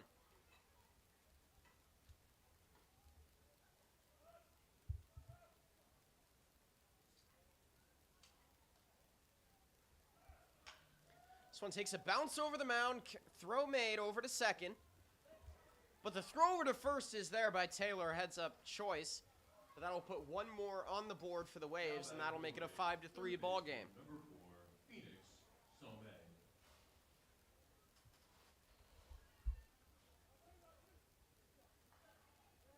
Good job by Scott to be going on the play, and Burkle still tried to get that ball to second, but a good job by Taylor to, as soon as he caught that ball, set his feet and make the throw to first in time, and Kashimoto does the job for the Waves by putting a ball in play.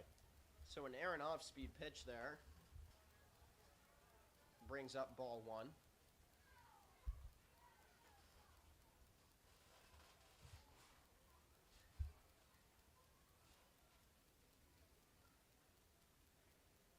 Meisner looks back intensely. This one cranked off the helmet of Gavin Mez. That'll be strike 1.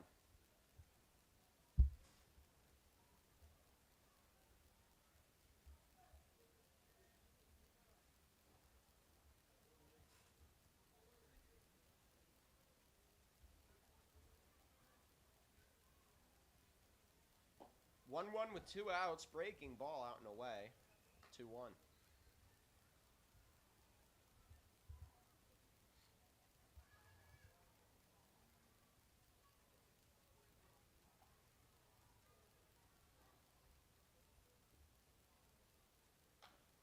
This one cranked out of play, so that'll even up the count. 2's hot with 2 outs.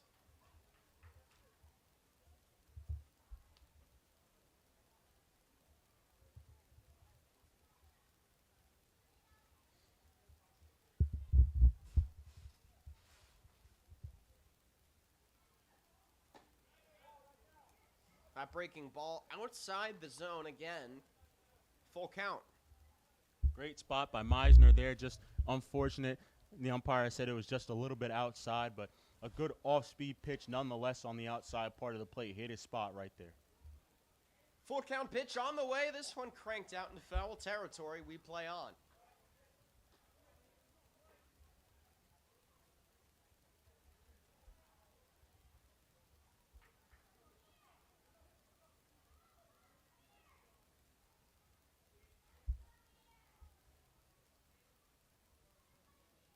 Meisner 3-2, another foul cut.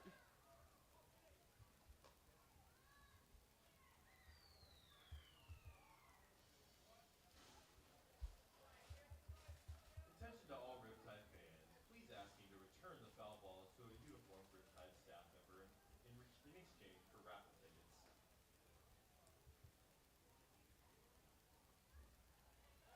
3-2 dropped by Mez. Didn't matter. Was outside the zone. That'll put a runner on first. 2 on for the Waves. Now batting for the Waves, first baseman number 16, Drew Beasley. That'll bring Drew Beasley back up to the plate. Zach Thomas going to come into the game for the Riptide here, as looks like Trevor Meisner's day is going to be done. So a meeting on the mound indeed. Coach Brown's out on the hill. And it looks like Meisner's day, as you said, Jeffrey, is over. We'll be back in a moment.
the new pitcher for the Riptide, Zach Thomas, listed as a utility guy out of Utah Tech, says, although he enjoys pitching, he says his ideal position is right field.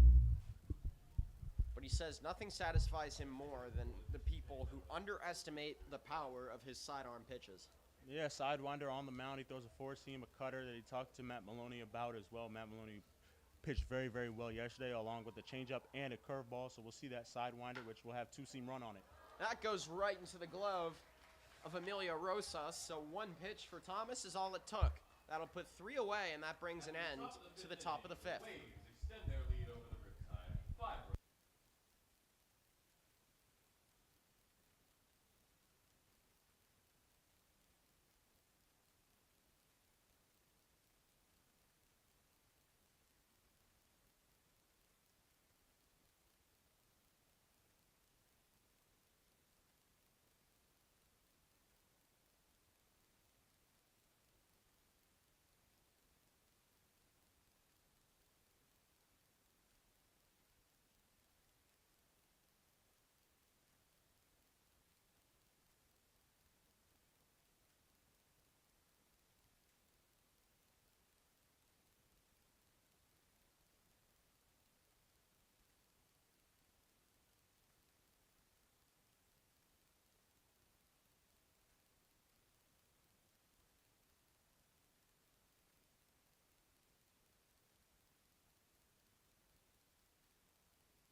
Top of the order for the Riptide with a new arm on the hill. That'll be Sebastian Castro for the Waves. The left-hander. This one's hit right into right field.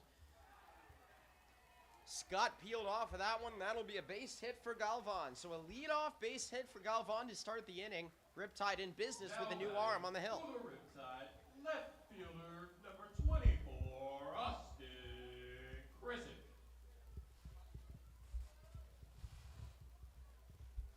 Great job by Galvan there, taking that pitch and hitting it into right field on a pitch on the outside part of the plate, giving Castro no time to settle into this game, just attacking him immediately once he on the first pitch of the at-bat.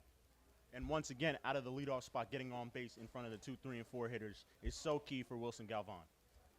And the Riptide are in a position where they're starting to need those bats, down 5-3 here. Now Chrisick, power hitter from UNLV, gets to work with a 1-0 lead in the count. Galvan eagerly anticipates the pitch. This one inside on Chrisick. 2-0. Great start for the Riptide at the bat.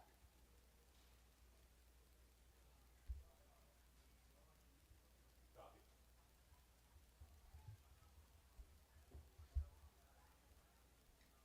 2-0 pitch on the way. Threads the needle down the zone. 2-1.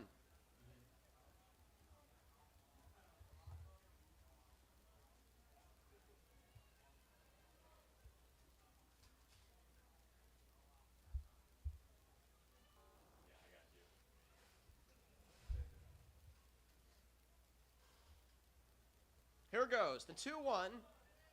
That's below the zone. 3-1. Favorable count for Chrisick.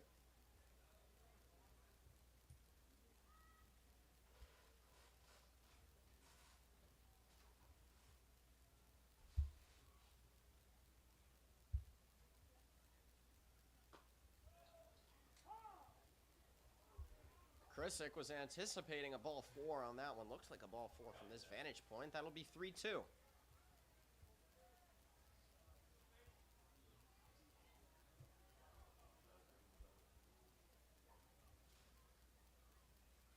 Man, check out the colors in the sky right now.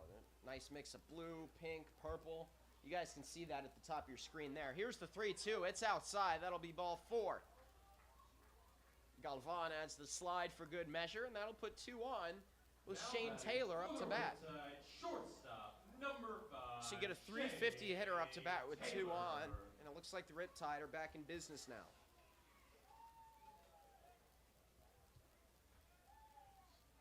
Yeah, guys, Shane Taylor's had 6 at-bats this year. He's gotten on base 4 times, 3 for 5 so far in the year with the walk yesterday as well. So this is definitely a guy you want at the plate here as we're in the bottom of the 5th inning. And the Riptide trailing, they need to score and get back in this ballgame as soon as possible because their pen will definitely hold it down for them. But you can't win if you're losing already. So Krisick gets a lead off first. Galvan gets a lead off second. First pitch goes for strike 1.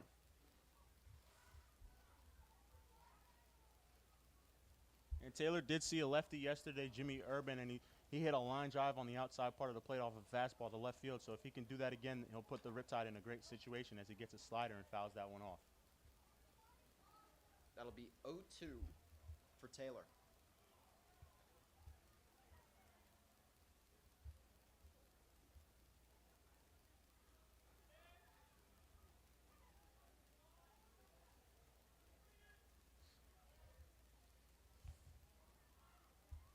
Shane Taylor grounded into a double play earlier, has been money since.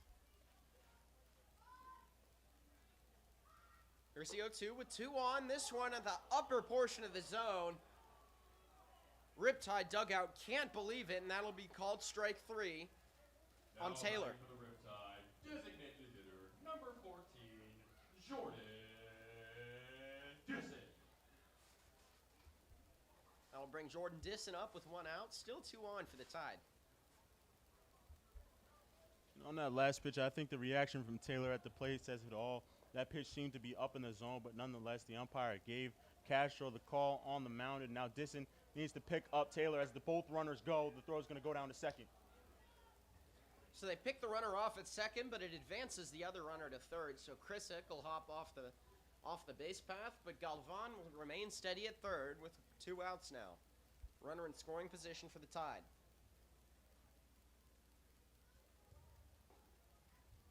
That's a bit of an unfortunate play. I think Galvan went on his own, and Krisick, of course, has to follow Galvan, and if he doesn't, it's putting the Riptide in a bad situation. But by getting a bad jump, it's also bad because he ends up getting thrown out at second base as Disson hits this ball down the right field line. That'll be a routine flyout, courtesy of the bat of Disson, and that puts an end to the 5th inning. Riptide add no more runs, still trail 5-3. Wave spot.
So Eric Larson will get things going for the Waves here in the top of the 6th.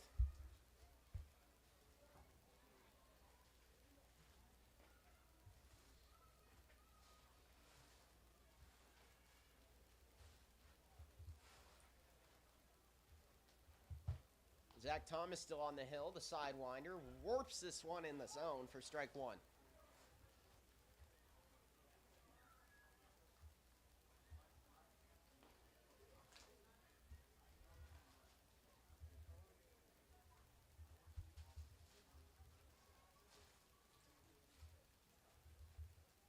A 1 ball on the way. This one takes a bounce off the dirt. Great play here by Taylor. Throws it on a rope. Pits him off.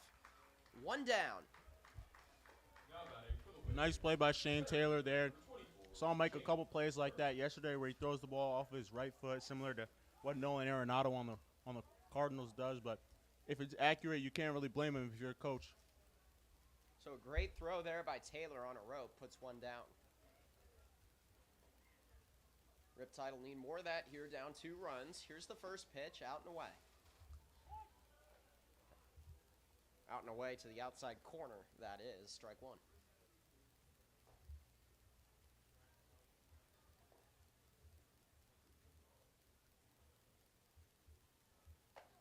Oh, 1 well outside. Evens up the count.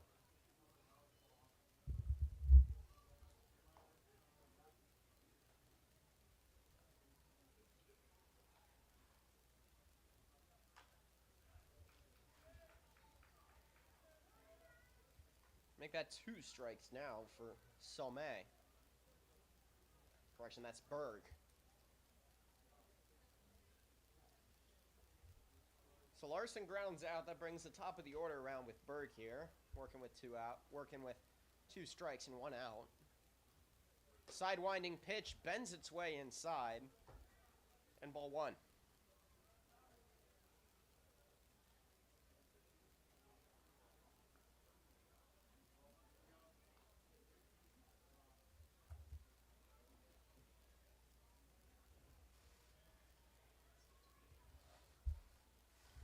Two and 2 the count. Thomas pitch bent the wrong way. Loads up the count 3-2.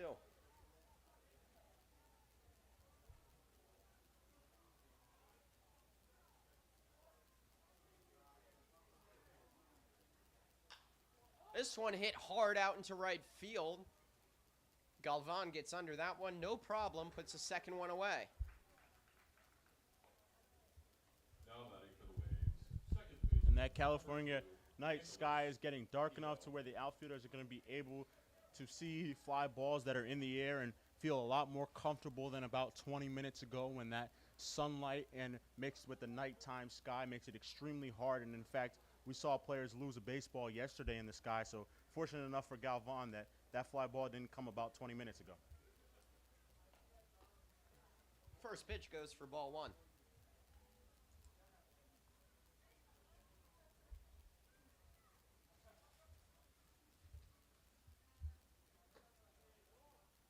Warps this one above the zone. That looked awfully close. That one went wayward. 2-0.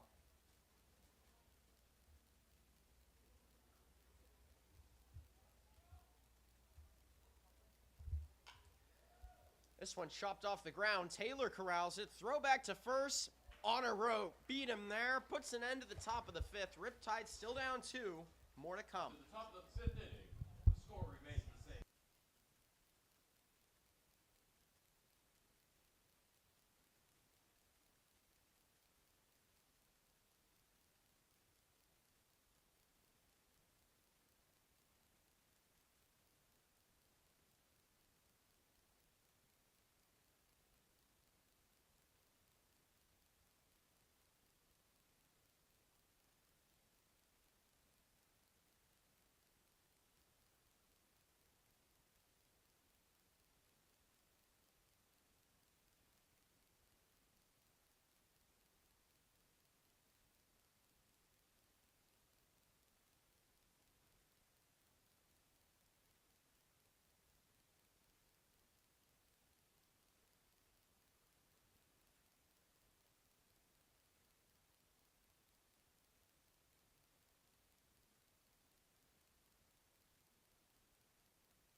So Gavin Mez will make his way back to the plate. He's had great success there tonight. Author of the first home run of the season for the Riptide.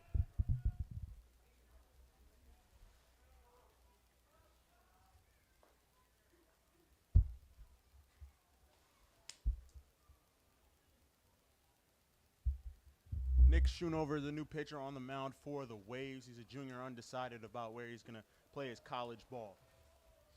But he stands at 6'5", 225. Coming out of junior college.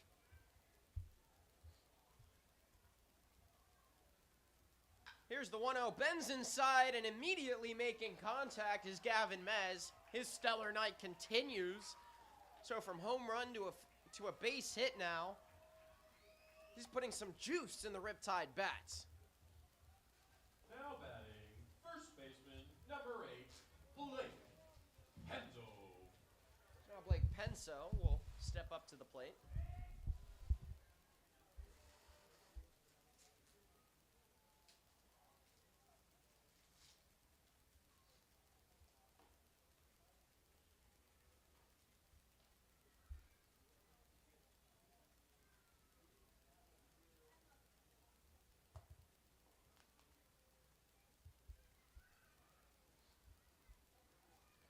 Fresh count for Penso.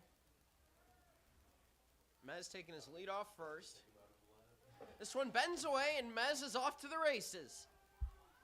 Streaking to second, Gavin Mez advances into scoring position, tying runner at the plate.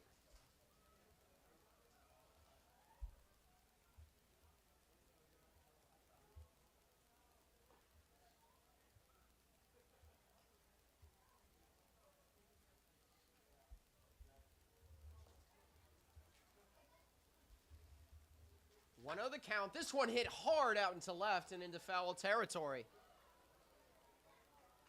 So the moonshot sails wayward, out of play.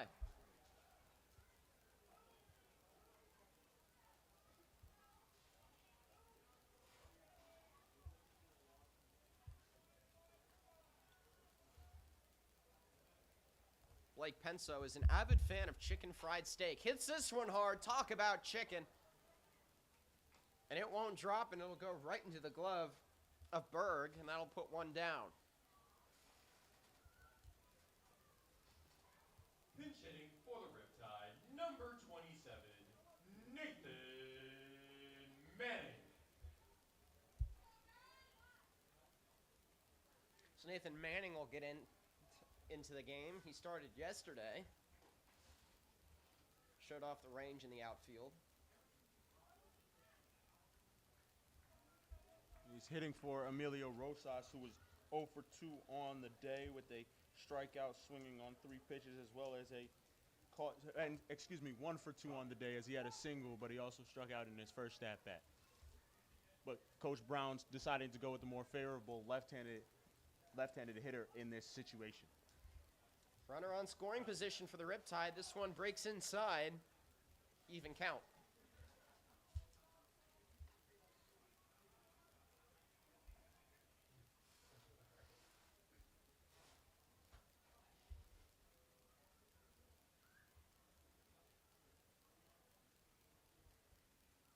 One ball hard, swing and a miss. Manning down 1-2.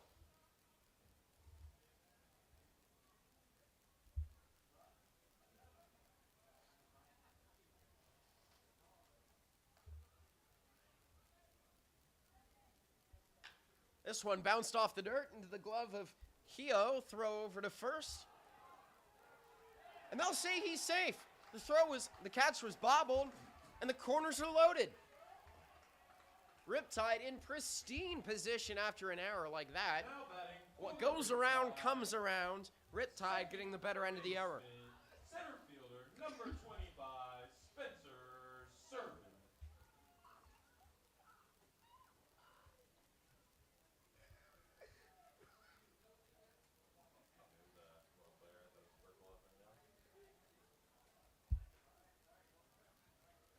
Wrong player, I thought purple was just up right now.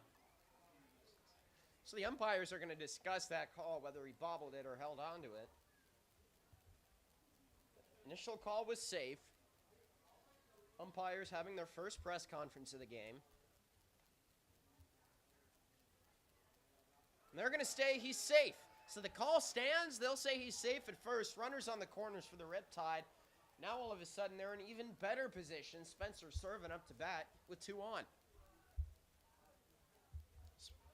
And if you remember from last time, Servin was, to an extent, given the short end of a stick after a called third strike. Let's see if he redeems himself at the plate here after a stellar at-bat earlier.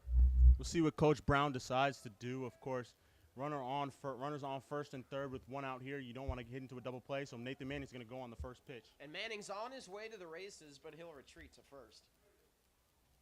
Foul ball.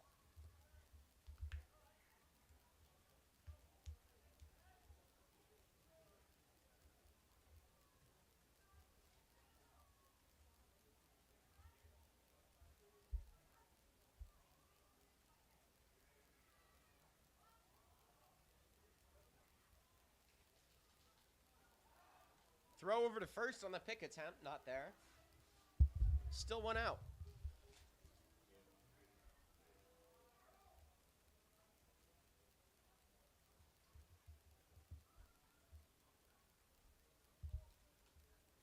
So here's the 0-1. Hard swing and a miss. Spencer Servin only caught air.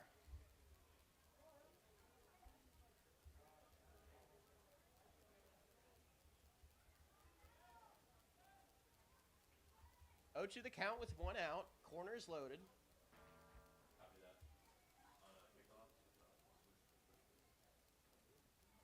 Here's the 0-2, and that's going to be a base hit for the Riptide. Runner comes home. Manning rounds second. Hard slide into third. He got there. Riptide with some juice here in the 6th inning. Pulled it within a run. Great job by Spencer Servin. 2-strike hitting. Coach Brown talked about their tenacity at the plate with 2 strikes was poor yesterday, and he in fact said that he was disappointed with their hitting yesterday. And much improved here, 2-strike hitting by Spencer Servin. That's definitely what Coach Brown and the Riptide coaches want to see. And of course the Riptide themselves, as Servin finds a base hit into center field over the head of the shortstop, and great base running by Nathan Manning as an outfielder, being able to read that ball falling over the shortstop's head and knowing that the outfielders have to come a long way just to simply pick that ball up. So he's able to scoot over into third and create the same situation now, with this time with who's going to be Braden Murphy, who will be pinch hitting for Burkle at the plate. So Braden Murphy enters. Burkle's night is done. And a great piece of hitting indeed. Pulls the Riptide to within 1. Their first run since the 3rd inning, when they rattled off 2 off a dilapidated Fields.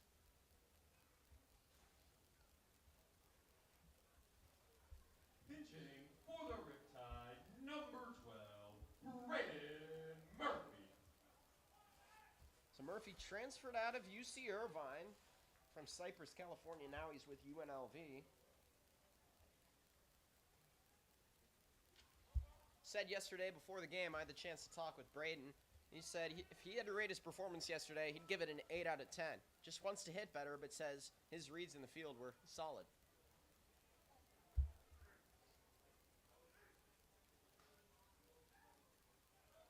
Runner's gone. Throw over to second, and he got there. 2 runners in scoring position now for the Riptide, down 5-4. And another stolen base for Orange County.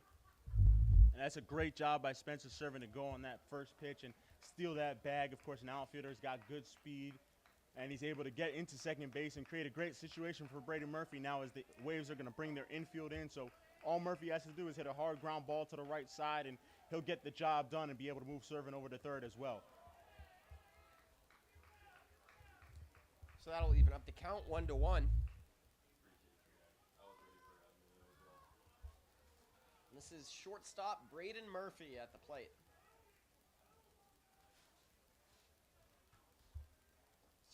Took over for Burkle at second. Here's the 1-1, warps inside the zone. Strike 2. If you're Murphy at the plate now, similar to Spencer Servin, his last at bat, you've got to fight at the plate, have tenacity with 2 strikes, as Coach Brown said, and hopefully you could do something similar to serving with the infield being in. In fact, the shortstop backs up a little bit now, so a ground ball to short would get a run in. But nonetheless, a bloop hit will do the job and hopefully score 2. So here's the 1-2, and that goes off his kneecap, and he's got something to say to the other team. He'll advance to first, and the bases are loaded for Orange County. We eat, folks. Now batting for the Riptide, right fielder number 15, Wilson. And now it's a perfect situation if you're a Riptide fan. And Wilson Galvan, him and Shane Taylor have been the 2 hottest hitters so far through the first 2 games, game and a half here for the Riptide. And this is definitely a guy you want to see at the plate who should be getting the job done. So top of the order for the Riptide with Galvan. Krisik's up next, and then Shane Taylor after him. Assuming at least one player reaches. A reach of any kind will tie the game.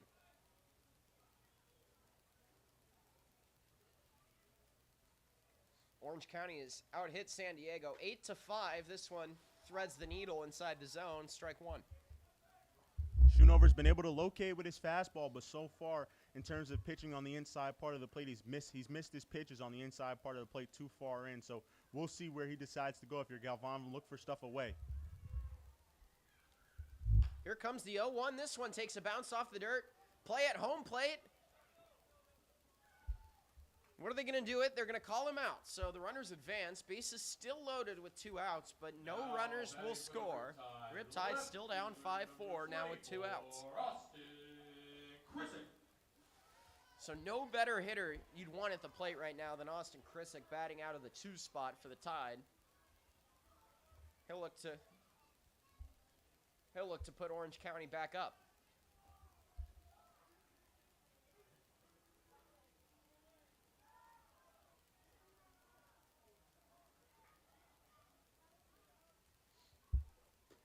First pitch out and away.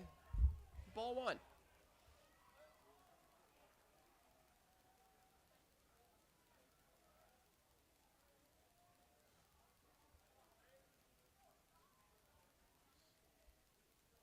One of the count. Runners take their leads off base. This one threads the needle for strike 1.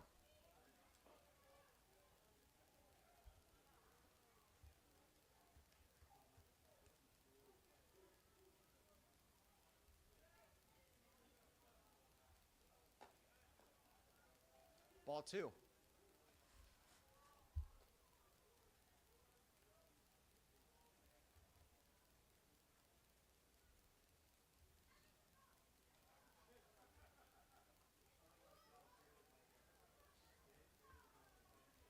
Everyone's going to run here. 2-1. Finds the zone. 2's hot.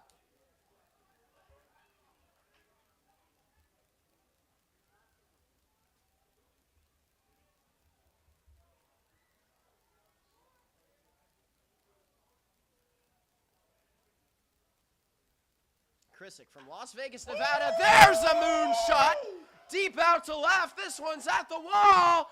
Sayonara! Austin Krizik sends it to the moon. A 4-run grand slam for the UNLV product. And the Riptide blow it open. Unbelievable, timely piece of hitting from Austin Krizik. Wow, what a shot by the UNLV product. Like you said, Austin Krizik, he's been hot all day. Has yet to fail to reach base. 2 walks and a single, and now the grand slam that puts the Riptide in front. He got a fastball on the inside part of the plate, pulled those hands in, an absolute liftoff for Krizik at the plate. Great timely hitting from him there. Safe to say that one went far. This one's a strike. So a deflating sequence right there for Nick Schoonover. See how the 6'5" pitcher responds. This one's hit hard and high. That'll be a play for Kashimoto, who puts an end to an eventful 6th inning. The Riptide rattle off 5 runs fueled by a grand slam by Krizik. We'll have it for the 7th in a few seconds. The Riptide reclaim the lead.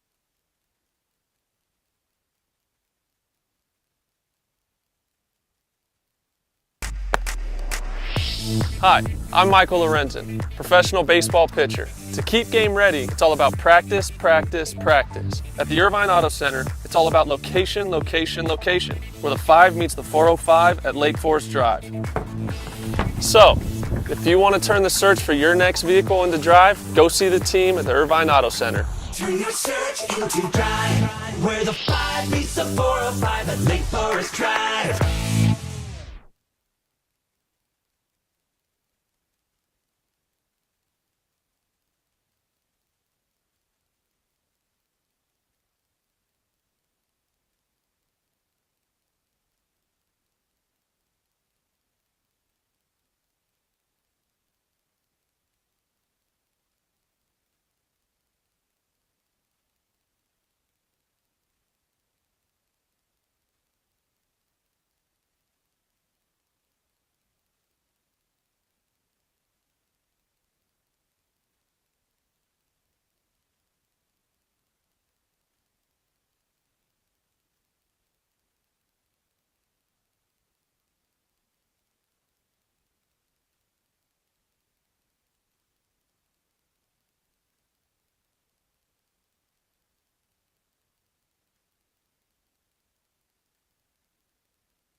Thomas still on the hill for the Riptide.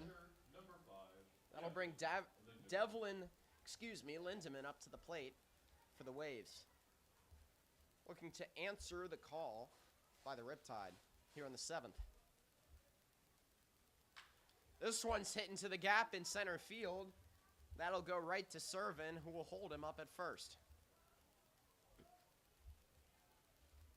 Now batting for the Waves, designated hitter, number 9, Xavier Watson. So now Xavier Watson will step up. He had an 1100 OPS at Grossmont College. In his senior year at high school. He plays for Grossmont College now. San Diego hoping for timely hitting here.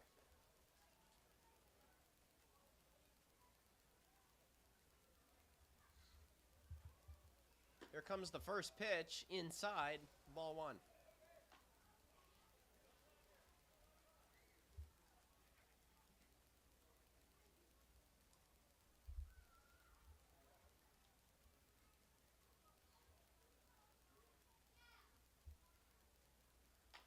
This one bounces off the dirt. Thomas has got it himself. Play made over to first, puts 2 down at the same time. 2 away by the Riptide. And a great play by Zach Thomas, of course, being the utility man. He's able to play the infield as well, so he's also able to play the outfield. So once a ball's hit back to him, he's going to be a fantastic fielder, and he did a great job of throwing to the bag instead of trying to throw to Braden Murphy, who was going to cover second base on that play. And of course, Murphy did a great job as well, being able to get that throw over to Penso at first base in time. But nonetheless, a great execution by Zach Thomas on the mound. Zach Thomas said he prefers to play right field of every position on the field. Working now with 2 outs already. This one outside. Ball 1.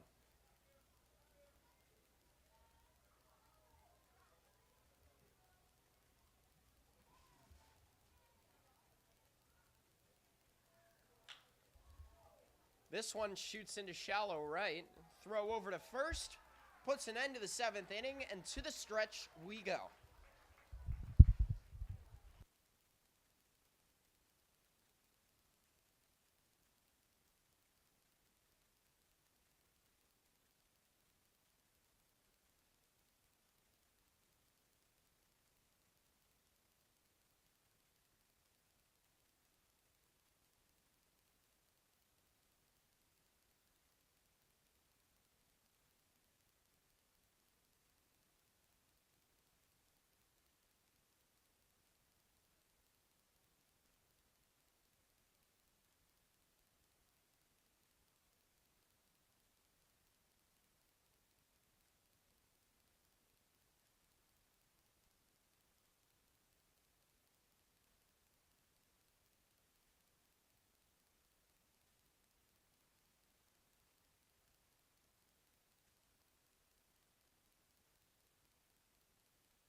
Jordan Disson will get things started here in the bottom of the 7th for the Tide. Against new pitcher Braden Perry for the Waves. Correction, that's Raiden Perry. Got him confused with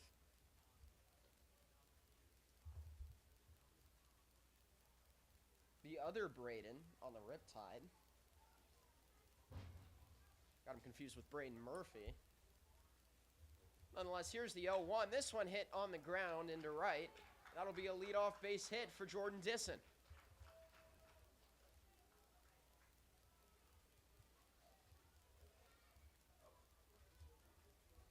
Riptide bat starting to come alive.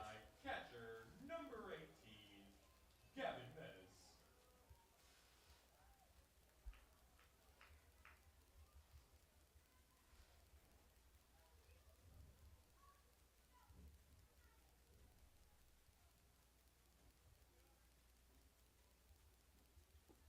First pitch to Mez. Runner goes.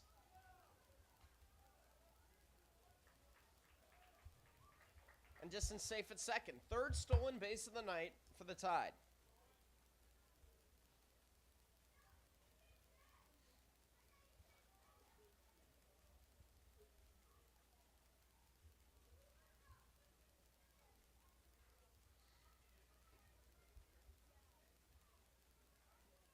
One 0.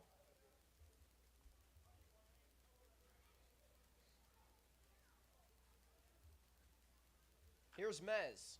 Gets a clean cut out of play.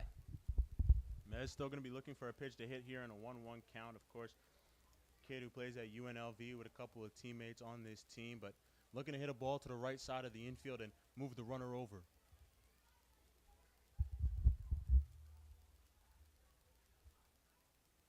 So Mez has had a successful night so far tonight. Swings through.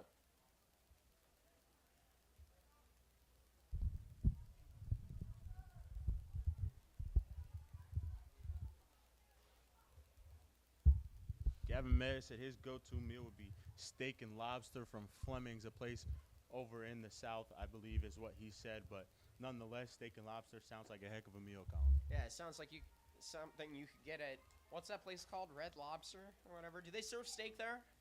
I would assume so. I would assume so. I don't know. I mean, I haven't been to that restaurant before, but steak and lobster sounds like a lethal combination. Here's Blake Penso up to bat with one out. Runner on second. It's Jordan Disson.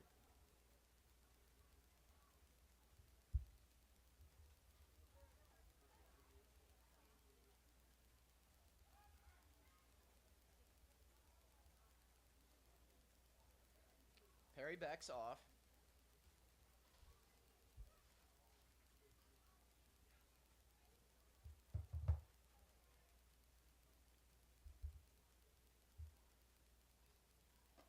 First pitch bends outside the zone. Good slurve there by Perry on the mound. Seems like it's got a lot of movement from up here in the booth, but nonetheless, he's been unable to locate much of his pitches in the zone as he got Mez to swing at a pitch that was out of the zone, but still, if he can locate his pitches, it looks like he's got decent stuff on the mound. We'll see if Penso can get a job done. Goes breaking ball. Penso sits on it, drops low. 2-0.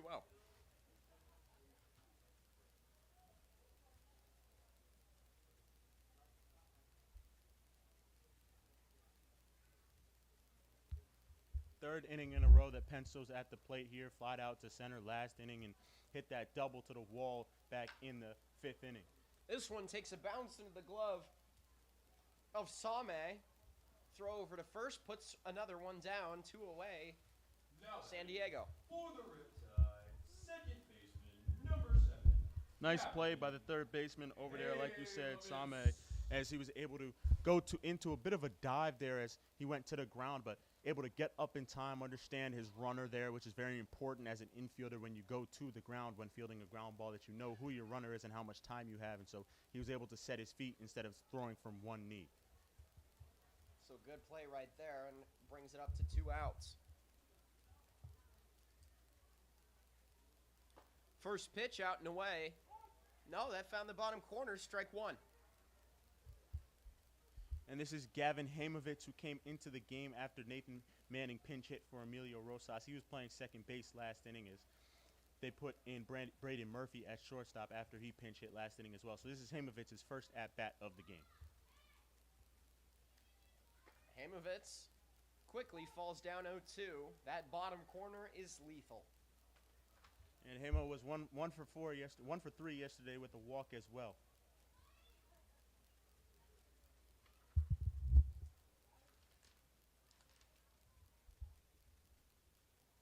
Hamovitz took over at second base. Here's the 0-2, chops it off the grass. That'll be an easy play at first, made by Perry, which puts an end to the 7th inning. 8-5, Riptide. Through 7 innings.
So Kashimoto will get things started now for the Waves here in the 8th inning. They led for a bulk of the game, but a 5-run 6th inning by the Tide was a tsunami that the Waves could not overcome.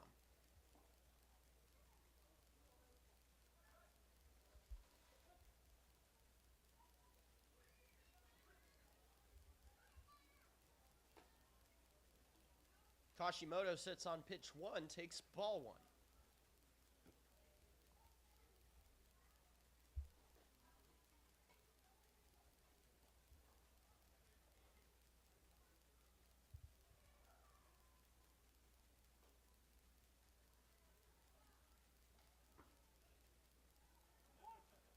Second pitch finds the outside corner, evens up the count 1-1.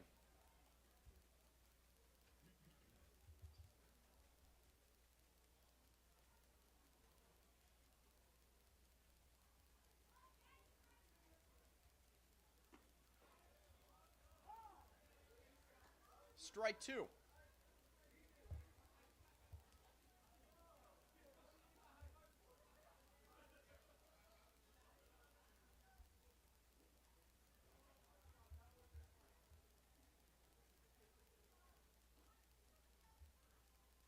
Thomas holding steady on the mound.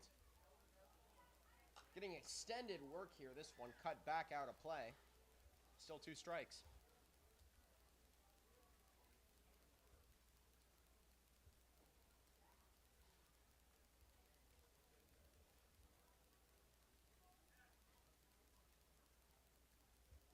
Love to see Thomas go inside and force Kashimoto to hit one on the ground. Of course, Kashimoto doesn't have the most power in the world, so forcing him to put the ball in play will most likely result in a ground ball.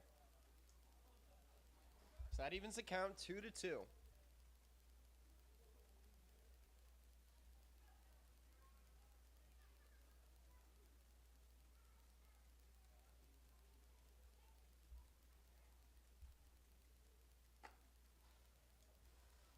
Two outside.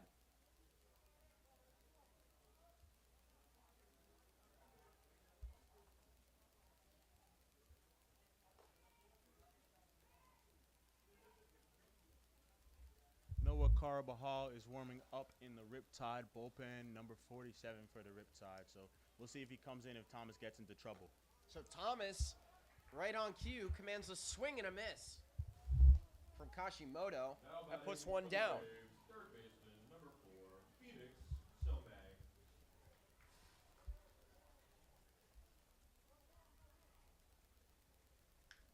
So that'll bring Somay up, one away.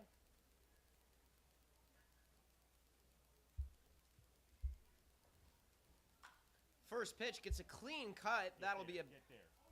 and that'll drop right into the glove of Galvan. A diving grab by Wilson Galvan. What a play by Wilson Galvan. He's had a heck of a day so far today, and he came charging in, and at the last second, he decided to go into a dive, and knowing that that ball is going to be tailing towards him gives him a chance to go into that dive, and he also knows that Spencer Servant's going to be backing him up on that play, so a heck of a play by Wilson Galvan to go into a dive and make a spectacular catch there. Great work by Galvan. This one made contact out behind the plate. It's Drew Beasley up to bat for the Waves. 0-1 the count now, 2 outs. Pitch on the way, hard swing and a miss, strike 2.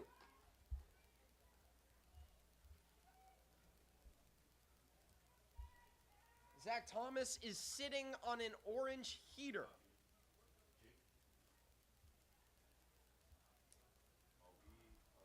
Oh, to the count, hard swing and a miss again. Puts a third one down. Zach Thomas is on one. Puts an end to the top of the 8th. Riptide still up 8-5. They're supposed to be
Nikolai will step in and pinch hit now for the Riptide.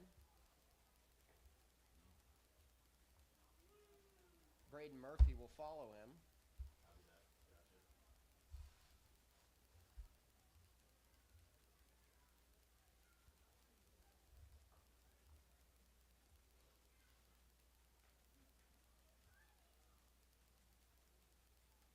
Nikolai's a freshman at UC Riverside from Newport Beach, just down the road.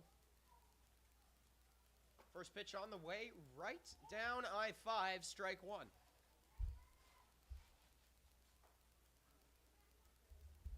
Most likely, Nikolai will remain in the game at first base after his at-bat, and Pencil will come out and most likely we'll see Santino Pinero, who we saw yesterday play. He'll go into the outfield. Hard swing and a miss on pitch number 2. Moves the count to 0-2.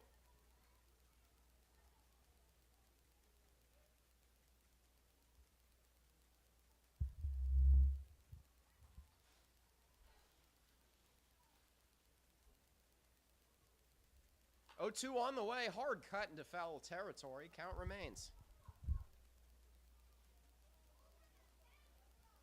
Just a reminder to all Riptide fans to please return all foul balls to a uniformed staff member. Thank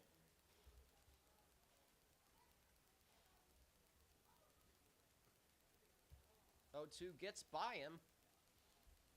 Ball 1.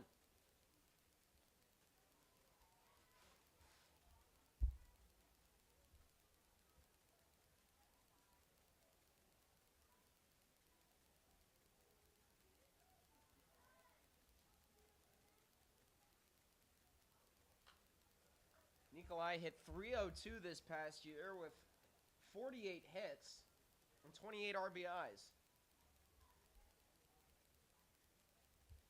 Started 43 of the 48 games he played.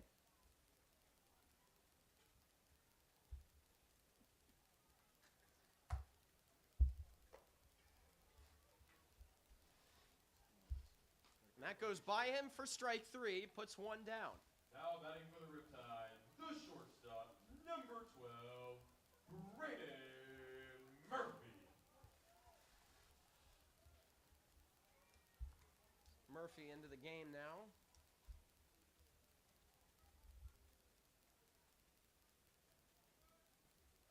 Murphy was a key hitter in that 5-run 6th inning for the Riptide. He got hit by a pitch and effectively loaded the bases, and then after that, Galvan was reached base on a fielder's choice, and then came the grand slam that we saw, of course, by Krissick. So Brady Murphy still had a key role back in that 6th inning. We'll see if he can get on base with nobody on here in the bottom half of the 8th. Even if you come off the pine, you can still make an impact. They'll call that a swing through for strike 2. Looked like he may have checked his swing almost. Lefty-lefty matchups are always tough on the hitters as well, so we'll see if they stay away with pitches and if Brady Murphy can go with it to the left field or if they're going to go in with the fastball. 0-2's on the way. Hard cut into foul territory. Count remains.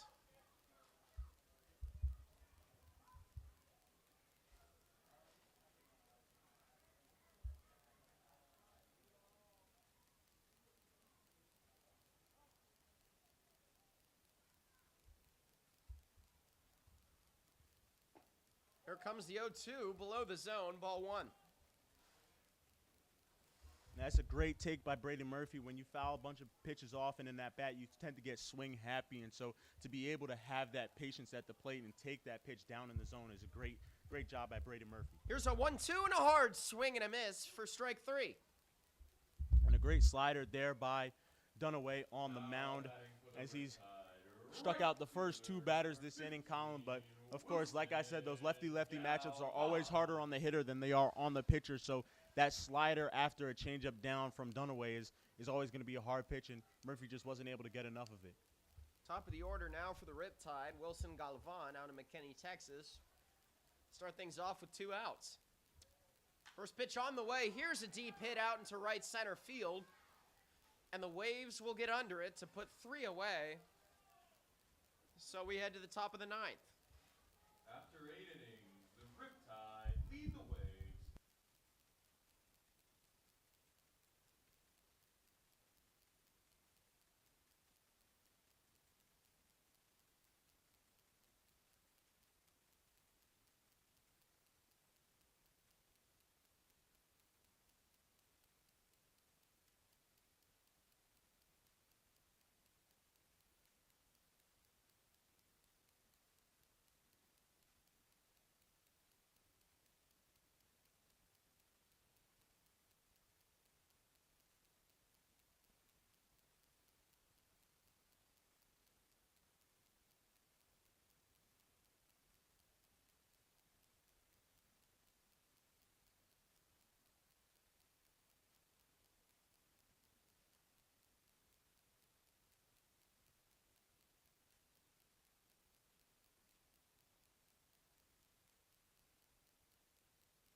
So a couple of changes for the Riptide. Owens is going to be in first base. Pinero in center field.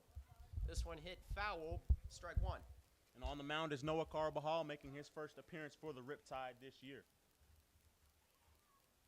He's out of Long Beach State, so he's got a bunch of teammates on this team as well. So it's a great opportunity for him and for him to get his first appearance and show what he can do here in the ninth inning in a save situation. Very smart player as well. Earned a 3.8 GPA in high school. Here's the 0-1. Maneuvers its way inside.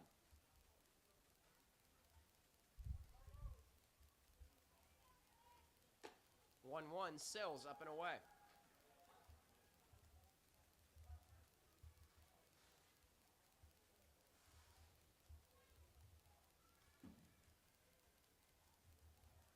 That one flew. 3-1 the count now. And I like Carbajal working quickly on the mound, but if you're him, you want to slow down your mechanics and continue to throw strikes, because in a 3-run game, this batter isn't going to hurt you at the plate, even if he does go yard. So slow down and be able to throw strikes as he walks the first batter of the inning. San Diego will get to work with one on at first. Number 18, Reese Anderson. So that'll bring Reese Anderson into bat now. Pinch hitting for the Waves.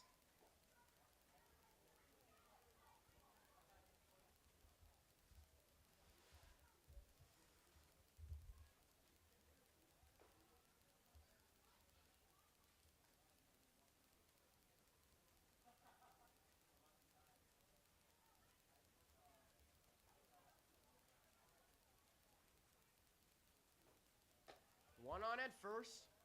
Carbajal delivers a strike.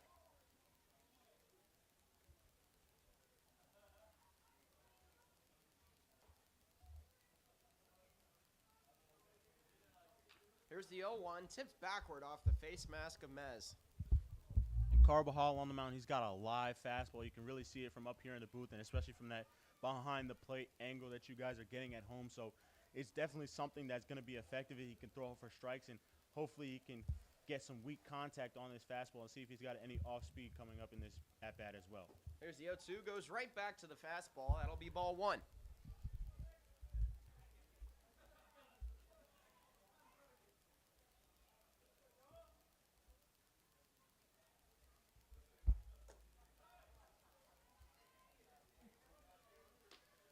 That'll even up the count 2-2.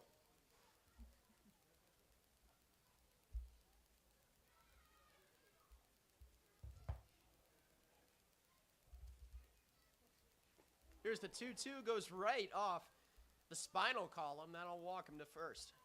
And let's not be surprised if this will be Carbajal's last batter. Michael Dillon, the expected closer for the Riptide, is most likely warming up in the pen. So definitely want the Riptide to be winning this game, even though it's an exhibition game and you want to see Carbajal's stuff. But he's got to locate here and settle himself down. He's going to get a pitch mound visit from Coach DeBoo. So definitely a great time for Coach DeBoo to go talk to him after throwing first pitch strikes to these batters. He's then fallen behind and walked one and hit another. So see if Coach DeBoo can settle down Carbajal in this situation. Of course, the tying run is at the plate in the two-place hitter, which is Nicholas Hio. So an important batter here for Carbajal.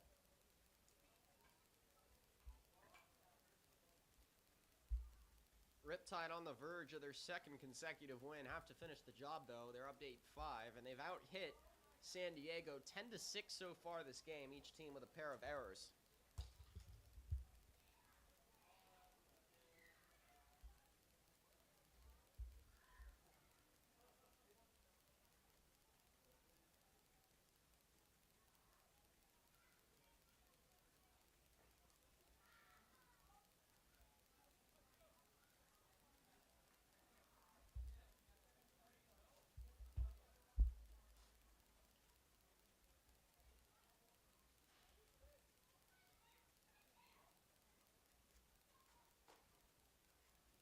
So the fielders set up.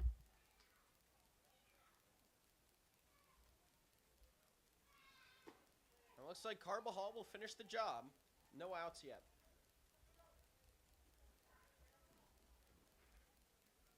And if you're Carbajal on the mound, you want to stick with your fastball, something that you've had confidence with and you're throwing it pretty well, except for a couple poor poor pitches, but nonetheless, you want to see him stick with that as he gets a fly ball into center field to the newly entered Pinero.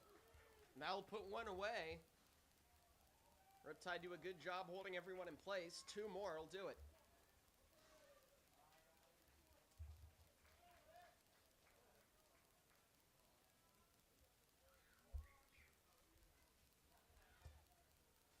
Now batting for the Waves, catcher number 5, Devlin Lindemann.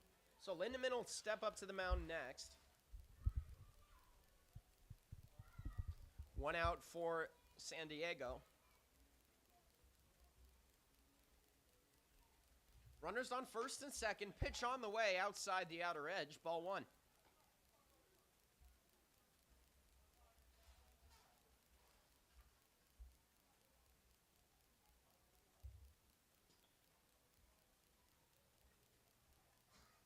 One 0 count. Carvajal looks back. Strike 1.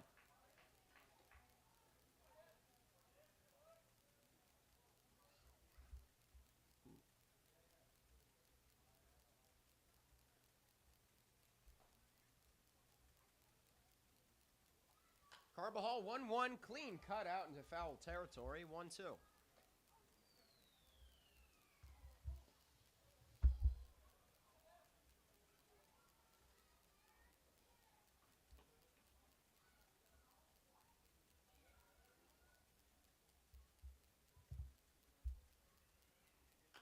One-two ball fouled back. One last reminder to all fans to please return the foul balls that are found. In exchange, you are able to get a raffle ticket where you can win many prizes. Thank you.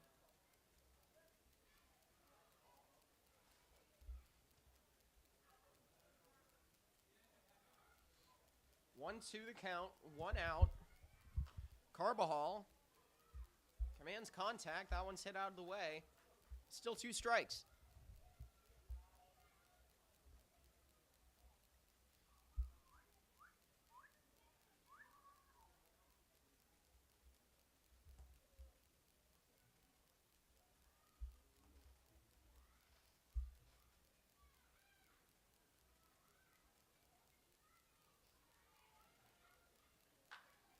One, two, ripped clean down the first base line, out of play.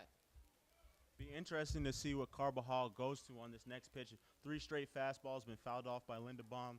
Hasn't been able to get him out, but he still got him to make contact on those, but none yet to put in play. So if he throws another one, you'd expect Lindebaum to be ready for it and hopefully not drive one into a gap, Colin. But nonetheless, it'll be interesting to see where Carvajal turns to, whether it'll be a changeup or curveball in the dirt.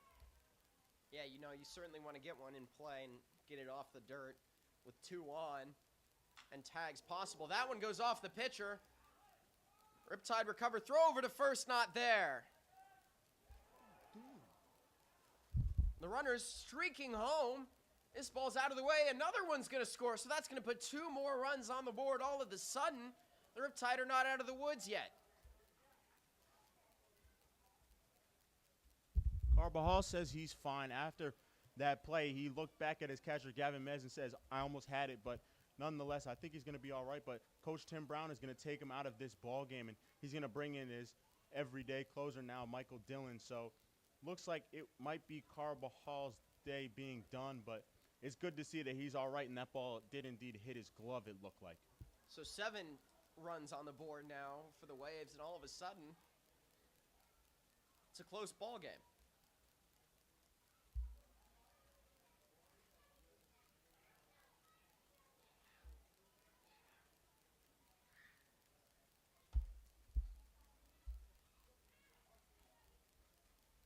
So the meeting on the mound continues, and they will bring in Michael Dillon. He exits the pen.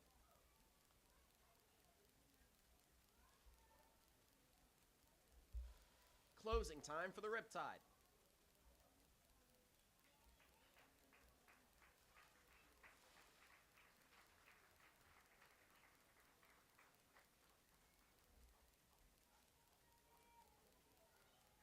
Gavin Mez still at the 2 for the Riptide. Now pitching for the Riptide from Nova Southeastern University, number 32, Michael Dillon. So as Michael Dillon gets warmed up here, we'll step aside for a minute, but We'll be right back for this exciting finish.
So Caden Zuba steps in as pinch hitter now, while Michael Dillon will get the closing opportunity for the Tide.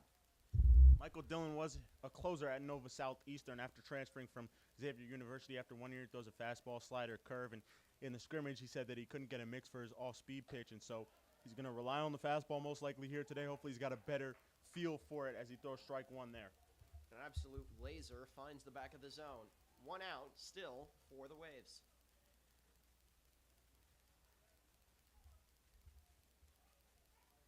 Dillon looks back. Fast pitch outside the zone, evens up the count.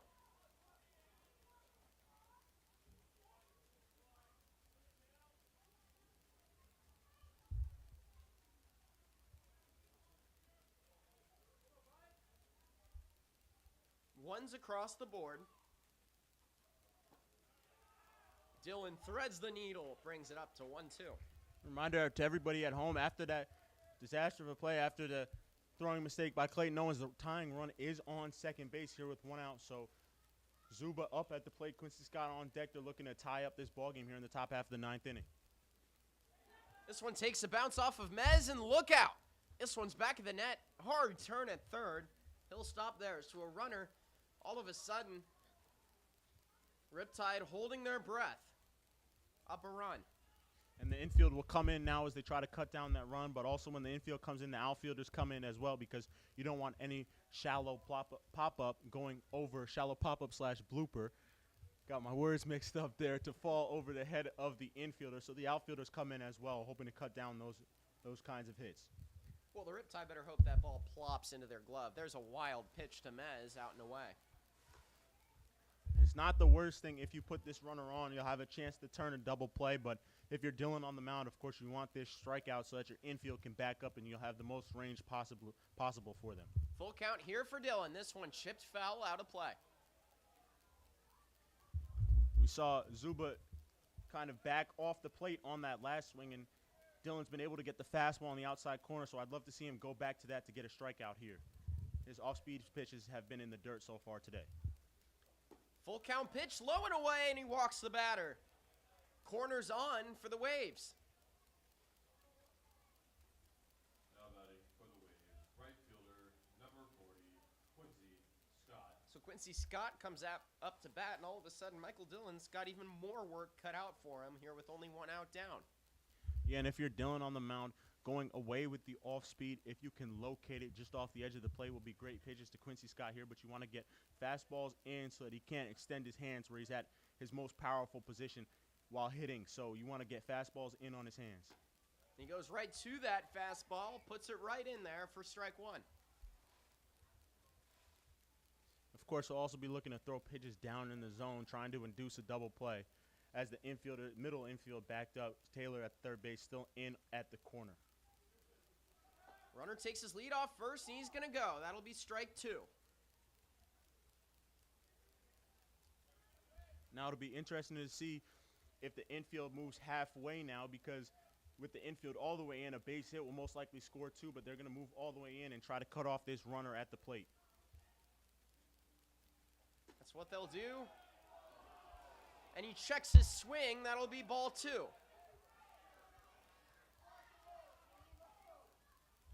Those 2 pitches away seem to be setting up something up and in here, or another pitch down and away off the plate. Hopefully Scott won't be able to make contact, but I'd love to see Dylan go up and in and try to force a pop-up. 1-2 the count. Hard swing, and he got him. Finally, Michael Dillon makes him bite. 2 outs.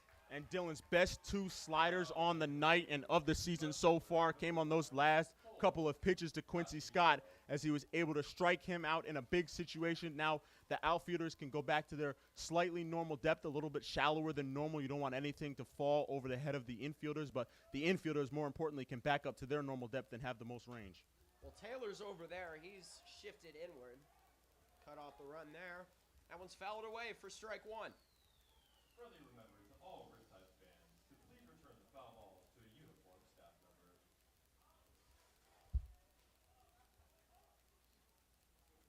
0-1 hard swing and a miss. 0-2 hole. Great curveball there from Dylan after going with the fastball on the first pitch. He talked about it in the scrimmage, not having the most confidence and not really being able to throw the slider as much when you're coming out of the pen, so throwing them in the bullpen while warming up is a lot more important, and so far he's been able to throw them really well. Dylan 0-2 against Kashimoto.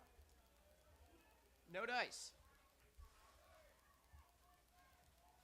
He's really relying on his off-speed pitches, but if he can spot a fastball on the outside part of the plate, I give Kashimoto no chance, and that should seal the deal for Dylan on the mound. 2 outs for the Riptide. The 1-2 takes a bounce off Mez, and they're going to score the run. Waves have tied the game. Unbelievable turn of events here in Orange County. And the Riptide will take the field again in the bottom of the 9th.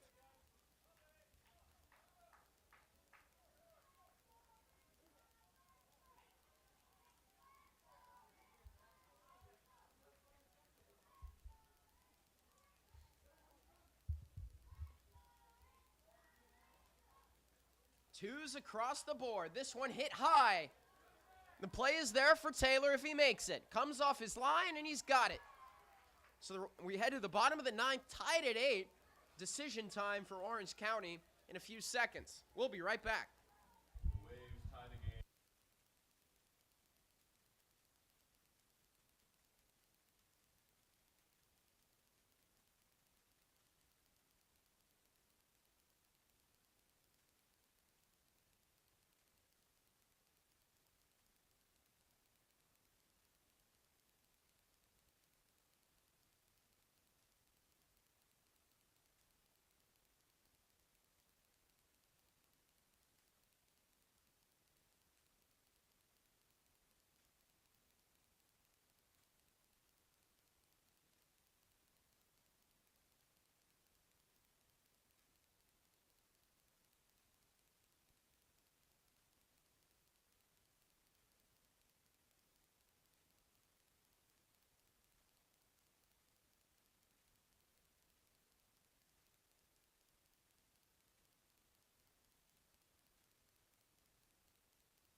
Left fielder number 24, Austin Chrisick.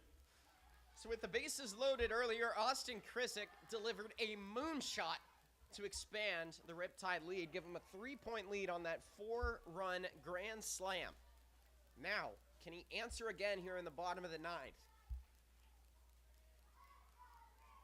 Shane Taylor coming up next, a pair of great hitters for the Tide. 2-0 the count. He'll be lucky if he gets a clean cut at either one of these, at any of these pitches.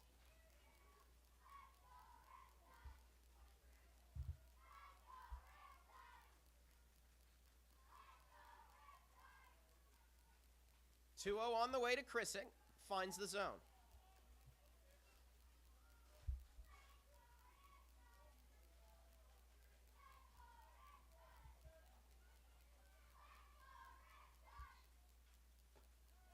Two, 1 out and away, hitters count.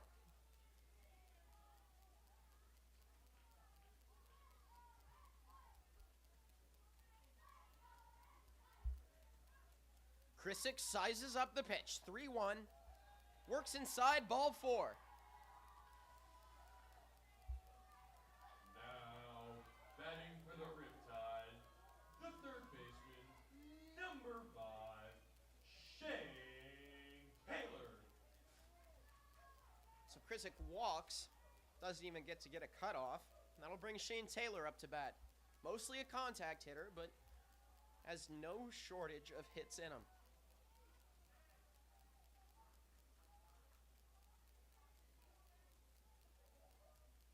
First pitch, here goes, shows bunt. Strike 1.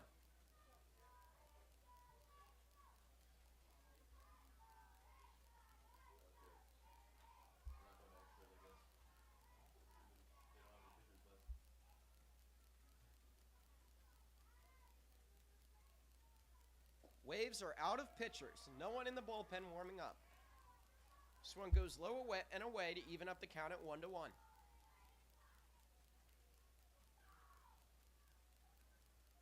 Jordan Disson on deck for the Tide.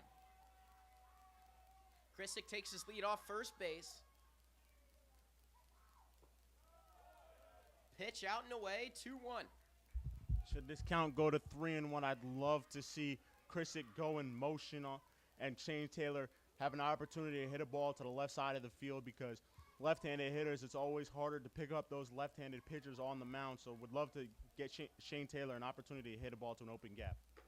2-1, high and away, hitters count for Taylor.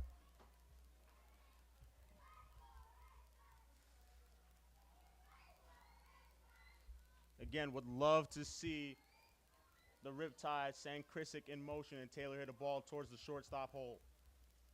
3-1 the count. Chrisick is in motion. This one chopped away. That'll be strike 2.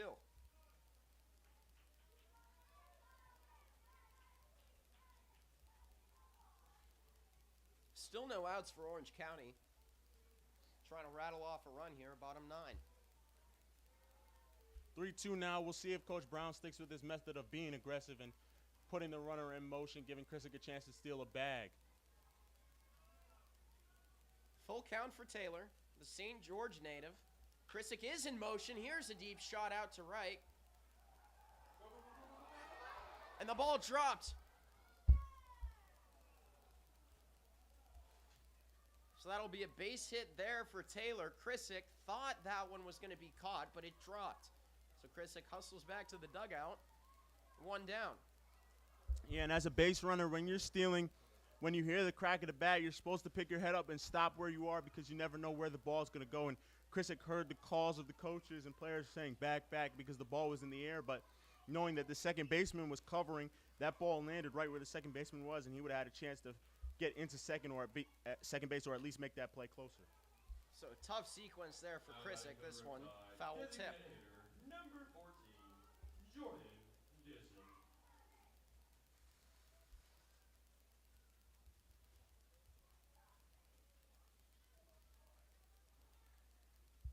Oh, 1 count for Disson.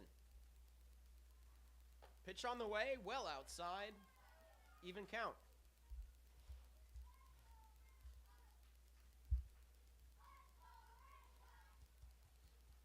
Taylor gets his lead off first.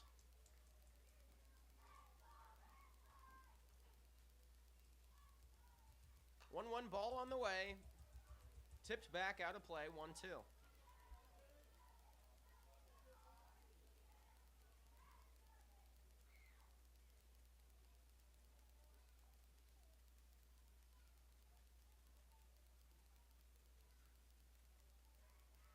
One to the count with 1 out.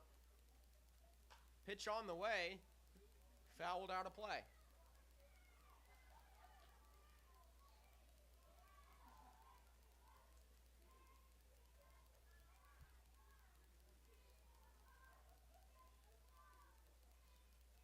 Runner on first, that's Shane Taylor.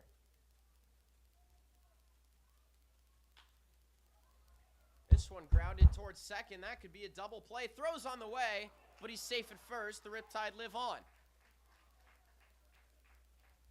Now batting for the Riptide, catcher number 18. So everybody hold your breath. Mez.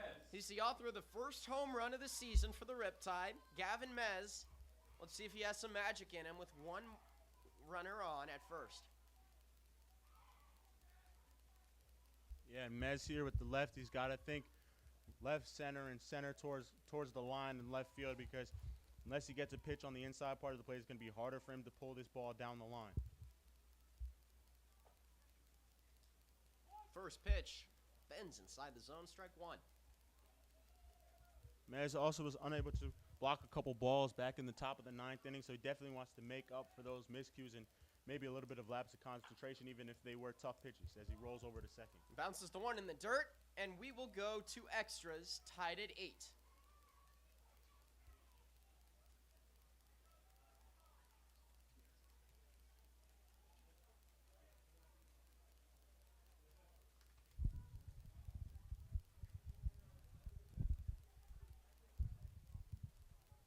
The coaches will talk about if they want to continue this game. Of course, the Waves are out of pitchers, so the Waves manager and the umpire are waiting on Coach Tim Brown to talk about whether they want to continue this game. Of course, it's an exhibition, so this game does not have to finish with the result, but we'll see if this will be the last inning, or if this will be the last inning, or if they want to decide on what they'll do.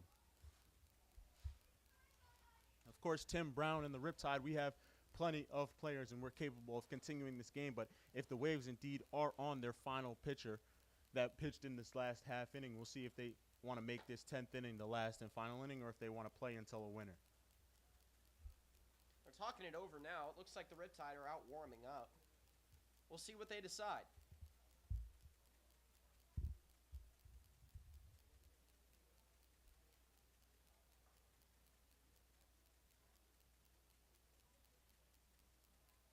So we'll step aside. We'll be right back.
So we will play on. So starting in the 11th, if we get there, then they will put a runner on second. But for now, the bases are empty, and we'll go to work. 8-8. This one fouled out of play. Strike 1.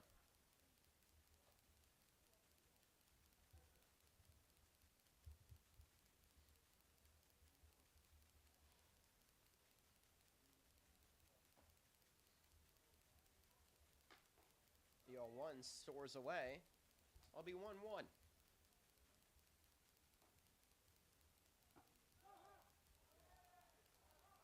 Call that strike 3. That puts 1 down. 2 more for the Riptide.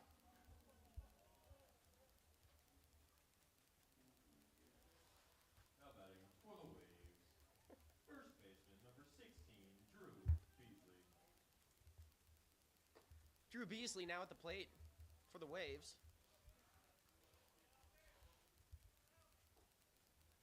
Batting in the 8th spot. 1-0. Dylan's pitch pierces the zone again. 1-1.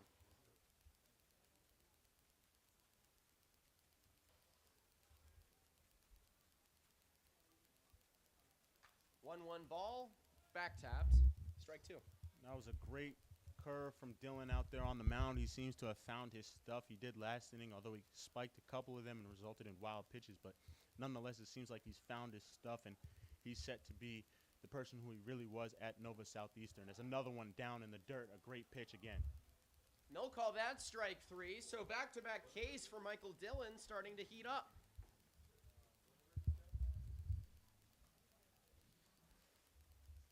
Now batting for the Waves. So now Shortstop, number 10, Eric Larson will round out the batting order for San Diego. From Carlsbad, California, right next to San Diego. Dillon's first pitch below the zone, ball 1.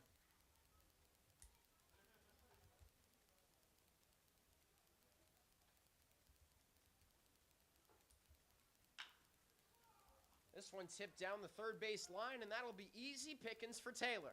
Throws it on a rope to first. Oh, he dropped the ball! Owens dropped the ball, and the runner advances to second on the error. An inexcusable drop right there by Owens. Now batting for the Waves. Number 18, Reese Anderson.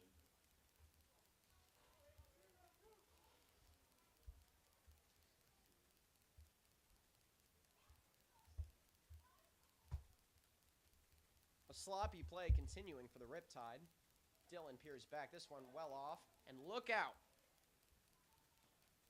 Good pickup by Mez. Hard turn at third. Doesn't come to fruition, but a runner in scoring position for San Diego.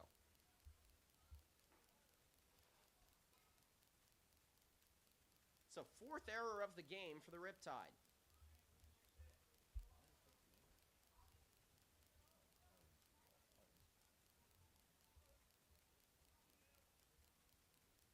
(1-0) with 2 outs. Pitch on the way. That's strike 1.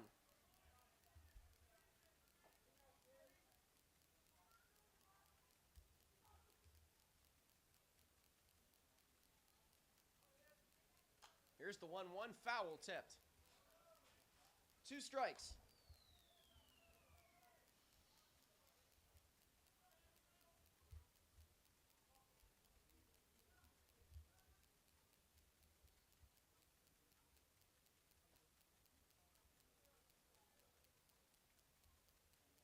One, 2.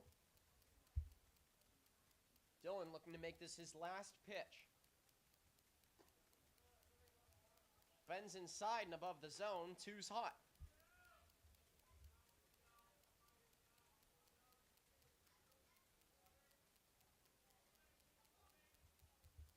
Love to see Dylan stick with a fastball. So far, he's thrown a bunch of pitches in the dirt that have been wild pitches. So that one's fouled back. We'll see if he stays away from throwing pitches in the dirt. Of course, Gavin Mez has had a little bit of trouble blocking pitches in the dirt so far today. So wonder if that means that Dylan will stay with the fastball here.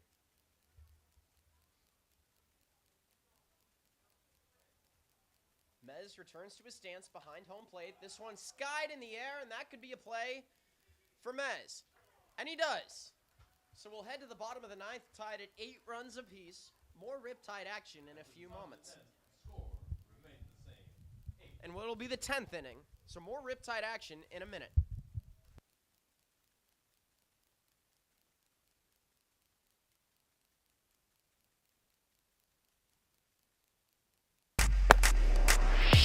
Hi, I'm Michael Lorenzen, professional baseball pitcher. To keep game ready, it's all about practice, practice, practice. At the Irvine Auto Center, it's all about location, location, location, where the 5 meets the 405 at Lake Forest Drive.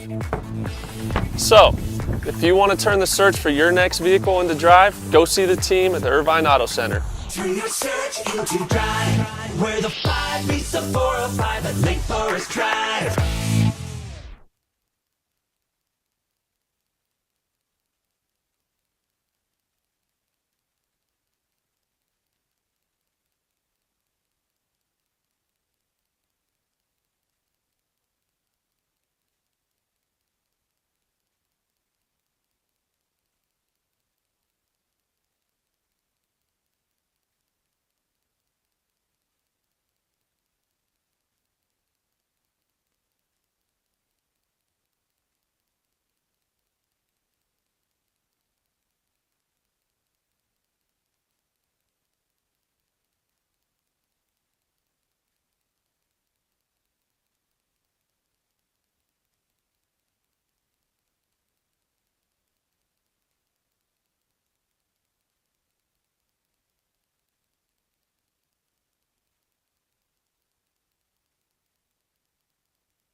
Riptide getting things started here, bottom of the 10th. Now batting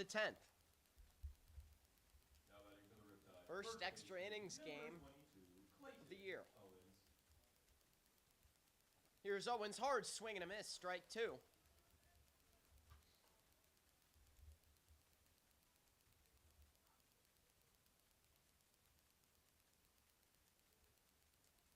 As an echo of silence befalls the crowd. 0-2 ball high and away. 1-2.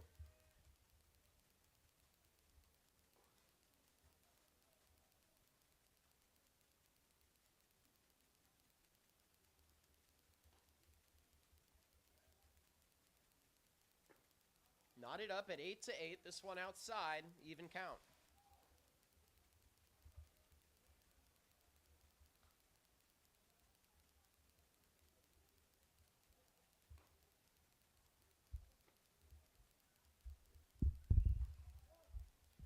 They'll call that strike 3. That'll retire Owens. For the Riptide, second baseman, number 7, Gavin Hamovitz. So now Hamovitz gets to work with 1 down. That'll be a deep hit out into center field, but one that can easily be made by Berg. And that puts a second one down. So Quincy Scott hauls it in, puts a second one down.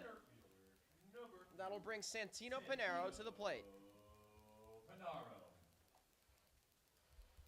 Pinero yesterday was 0 for 2. Was also hit by a pitch in which he reached second base safely, but he's going to be a contact hitter, the co-freshman of the year in the Mountain West Conference out of UNLV. He's looking to improve just his everyday hitting and his confidence at the plate, he said, this offseason and this season with the Riptide. Shows bunt right away. That'll go for a strike.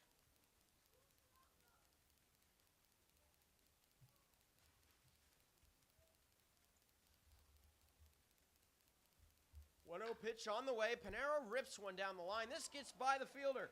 Pinero takes a hard turn around first. He stays. Shortstop, number 12, Braden Murphy.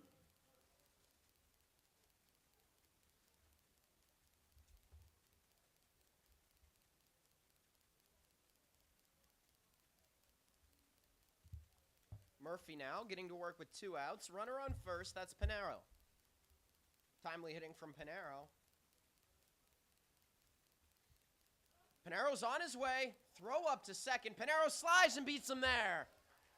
Pinero slides into scoring position, and the Riptide are in business. And this kid has wheels, folks. Pinero immediately going on the first pitch on a lefty. It's always harder to steal off a lefty, but nonetheless, he has confidence in himself, and now he gives Braden Murphy confidence at the plate because he knows a base hit, and that's going to win the ball game with the speed that Pinero has out there on second base. We'll see if Pinero also tries to steal third, which is easier off of lefties. See what he does right here. Hard swing and a miss by Murphy. Do or die time. Of course, you never want to make the last out at third, but nonetheless, I'm sure Coach Brown has given Pinero the confidence that if he thinks he can steal a bag, any bag, in any game, that he can go if he wants to. Pinero takes his lead off second. Hard swing and a miss. Strike 2.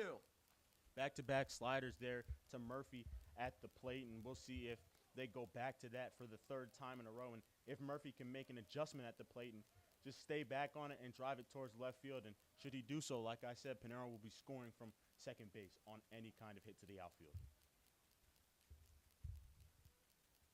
Pinero at the top of your screen. This one well outside. Good eye by Murphy.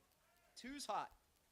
And indeed, it was another slider from the pitcher out there on the mound, and a good job by Murphy to lay off of it after not being able to on the last two. We'll see where they go to it on this pitch, see if they go inside or stay away. 2-2 pitch on the way. This one's in the dirt. Pinero's on his way to third, and we'll play in 11th. We'll be back in 30 seconds.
So Hio will get things started here, top of the order.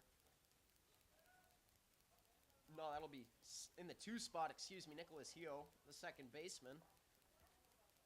Now that we're in the 11th inning, a runner will start on second base to try and expedite the finish of this game. The runner on second base will be the man who made the last out of last inning, Reese Anderson, who is a leadoff hitter and came into the game for Jamie Berg.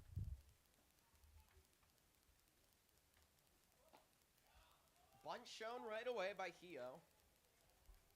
Strike 1.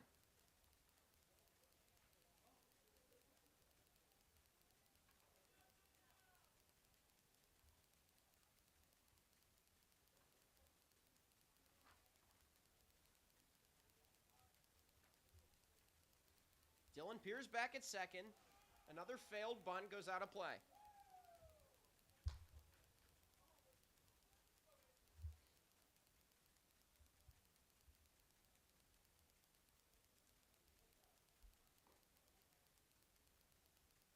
Oh, 2.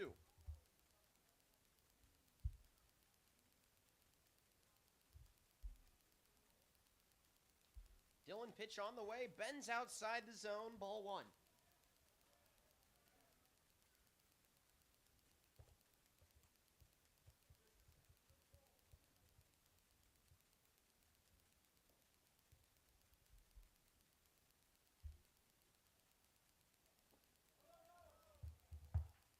Hio sits on it. That'll bring the count to 2-2.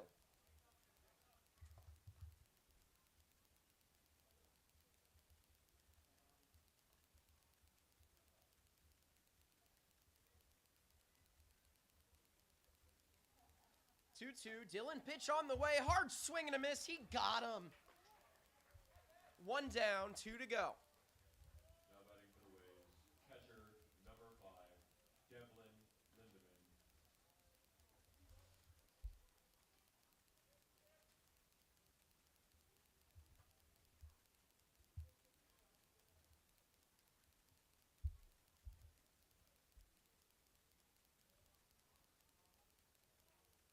Lindemann from Lake Elsmore, California.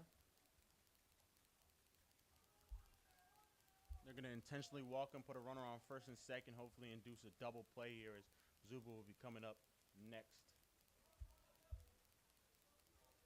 Now batting for the Waves, number 7, Hayden Zuba. So Zubo steps up to the plate with 1 out. Runner in scoring position at second base.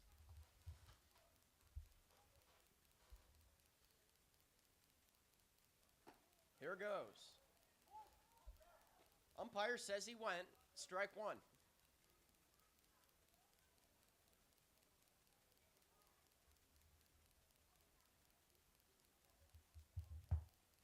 Dylan still going strong for the Riptide. 0-1 with 1 out. Pitch on the way. Wild out of play.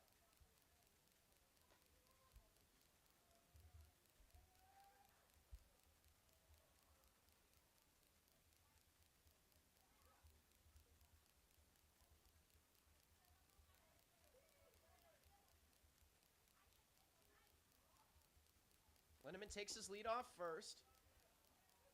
This one veers below the plate, 2-1.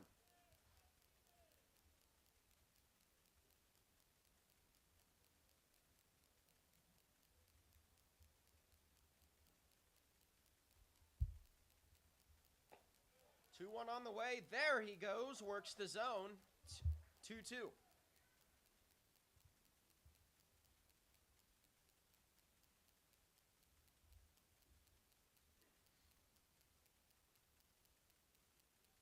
Only 1 out. Slams this one outside.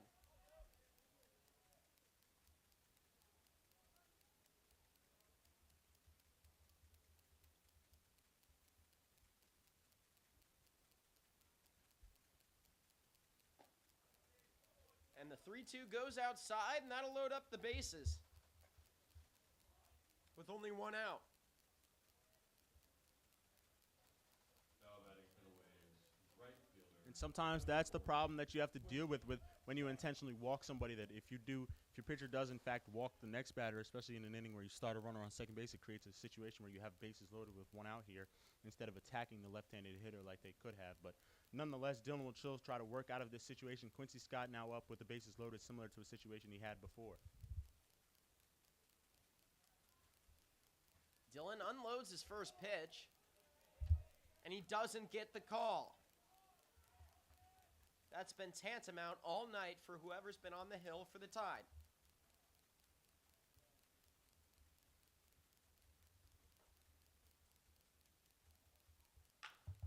This one's bounced off the ground. Throw over to home. Throw back to first. And he knocked one away, but that halts the runners and doesn't score another. Still 8-8 here in the 11th. And a great play by Shane Taylor, of course. The ball was hit in, and so he was moving in on the play, giving him every reason to come home on that play. And he's made a couple plays today off of his right foot when he makes the throw. So another comfortable situation where he's able to make that throw home to Gavin Mez, who did a great job of securing the out at the plate and not trying to rush that throw towards first base, because the more important out is the one that you're trying to get at the plate there. 2 outs. First pitch. This one's sent to the sky. Get it, Austin. And Get it, look out, Austin makes the grab. And that puts an end to the top of the 11th. An incredible grab by Krisick. And we'll go to the bottom of the 11th, knotted up at 8. At the end of the top of the 11th inning.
Galvan steps back up to the plate. That's top of the order for the Riptide here, bottom 11th. And that's a runner on, so runner on second base in scoring position. Riptide have a chance to walk it off.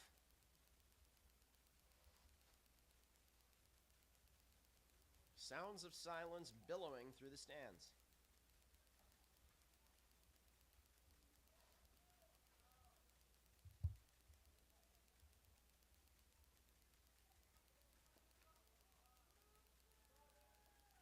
Here's Galvan, shows bunt immediately and fouls it off himself. And this is something that all Riptide players practice before they take batting practice. They always make sure that they can get their bunts down. Coach Brown has a point of emphasis on it, and as well as getting the jobs done and doing what needs to be done for the team, and saying that players behind you are going to pick you up. So if Galvan can get this bunt down, he's going to have confidence in Krisick getting the job done. Shows bunt again. That one hit him in the funny bone. That'll be 2 strikes.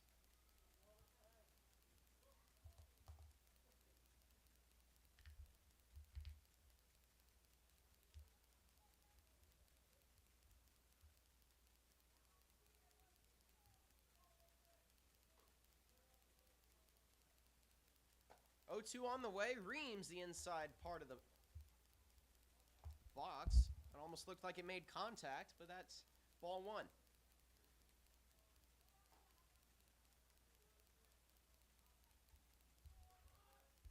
One, 2 on the way. Hard swing and a miss. 1 down. Now batting for the Riptide, left fielder, number 24, Austin Krisick. A great slider on that last pitch to Galvan. Got him to chase on that one. We'll see if Austin Krisick, who's had a heck of a day himself as well, he's yet to record an out today. So we'll see if he can keep that streak going. A couple of walks as well as the grand slam, of course, back in the 6th inning. And all in just his first game this season. Here's the first pitch. Finds the corner of the zone.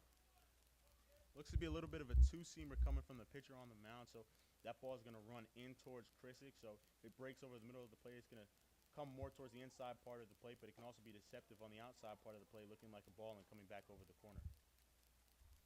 That'll even the count up at 1-1. Shane Taylor up on deck.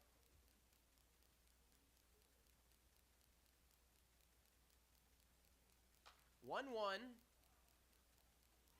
That one fouled back.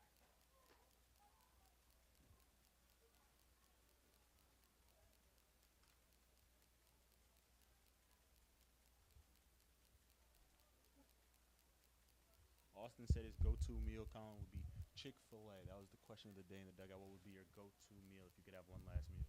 If I could have one last meal? Well, that was Austin's answer, but yes, Oh. you might as well answer it. If I could have one last meal, I'd like to shout out my mom. Her pesto pasta is the best thing since sliced bread. Honestly, it might be even better. But honestly, Popeyes is better than Chick-fil-A. I don't know. I don't know where that comes from. I don't know where the constant love for Chick-fil-A comes from, but you know, I guess it serves as fuel. 2-2.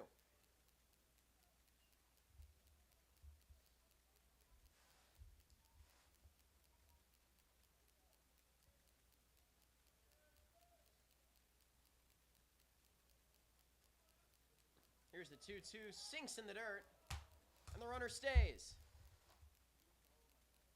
He had a clean lane to third if he wanted, decided to stay. Full count.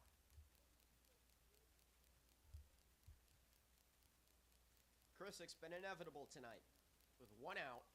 Runner in scoring position on second. Pitch on the way inside. It's a freebie for Krisick. His perfect night continues. Now batting the shortstop, number 5, Shane Taylor. Taylor will get to work with 2 on.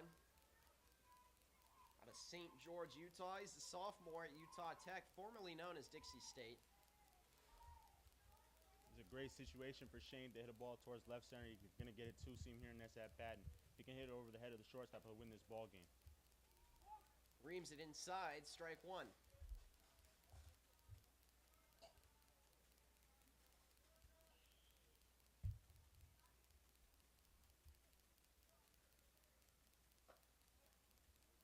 This one meanders its way into the zone for strike 2. And Taylor seemed to find a little bit of uncomfort in the boxes. He seemed to be mixed up with the zone of the home plate umpire so far. Hasn't liked a couple of the calls in his past couple of at-bats. Here's the 0-2. That one rings high for ball 1.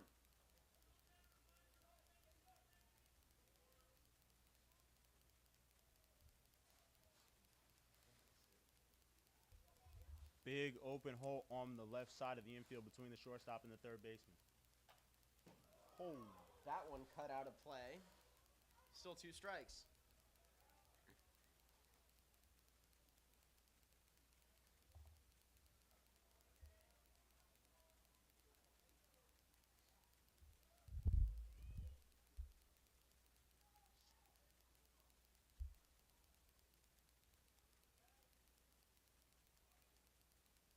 One out. Taylor with runners on first and second. This one high and away, 2-2. And everything so far has been away to Taylor. We'll see what he can do, see if he gets another pitch on the outside part of the plate and is able to hit it towards the left side of the infield. Hopefully one will get through and allow Brady Murphy to have a chance to score and win this ball game. In the bottom of the 11th inning, 2-2 ball, hard swing and a miss, 2 down. Now batting for the Riptide, designated hitter, number 14, Jordan Disson.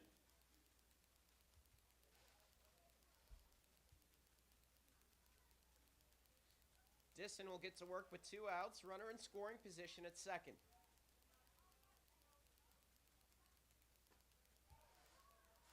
That pitch got away. Ball 1.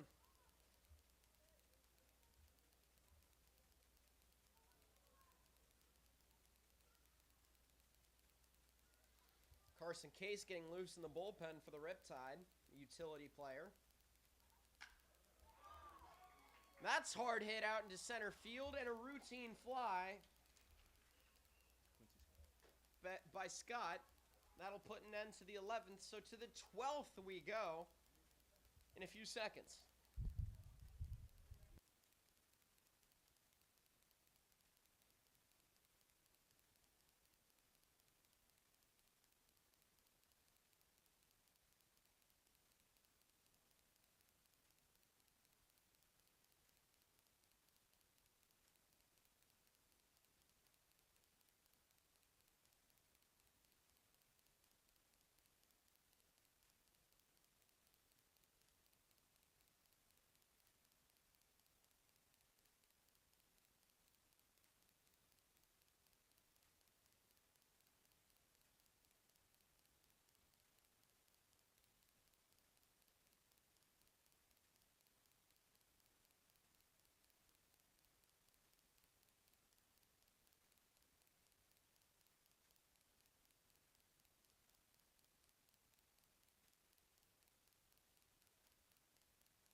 So May steps up to the plate.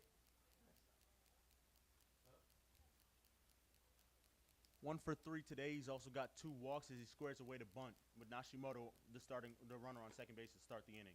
Pulls back, ball 1. New arm is Carson Case on the mound, making his first appearance for the Riptide this year.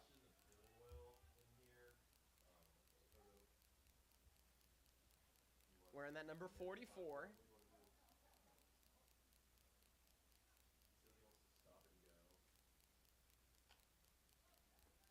That bunt trails off and away. That'll be strike 1.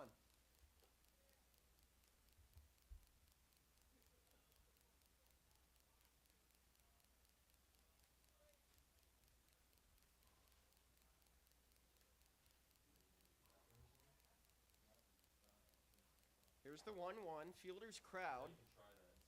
Somé shows bunt. Pitch on the way, goes off the bat. Throw back over to first. Nope. Can't get there. Successful bunt right there by Somé. That'll bring up Beasley. A great job of execution by Phoenix Somé right there, bunting the ball down the third base line. And Carson Case seemed to have lost his bearings there as he threw the ball towards Clayton Owens, who was not on a base there. So an interesting play, but nonetheless, runners on first and third with nobody out for Drew Beasley now as the Riptide will look to turn 2 because, of course, they're going to start the inning with the same situation.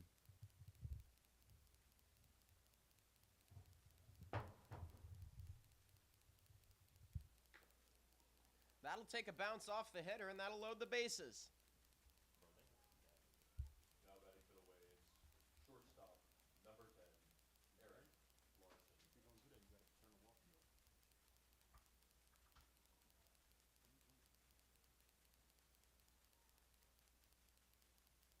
That hit the bat, sir.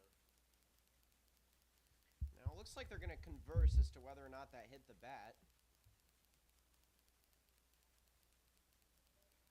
Nope, the runner stays put, loads up the bases.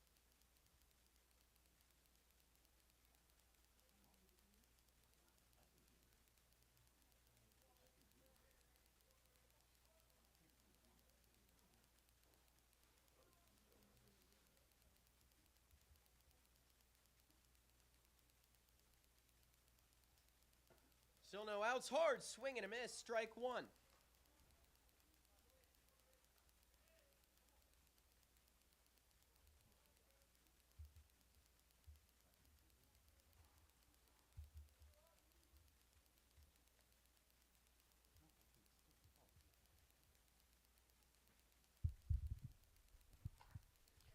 This one fouled away, strike 2.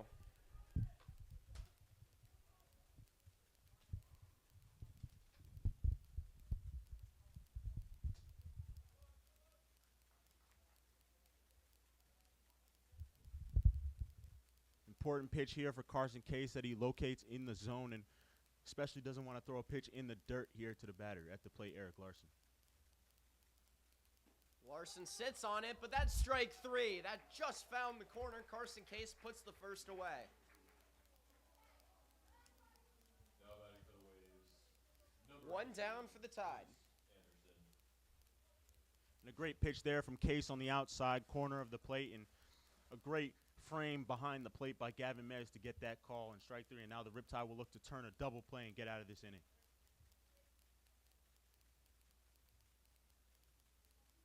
Case working with the bases loaded around him. 1 out. First pitch on the way, and that's driven out into right. That'll score 1 for San Diego. Throw over to home. He's going, and they'll tag him. And they put him out, so stops the bleeding somewhat, but score a run for San Diego. They claim the lead.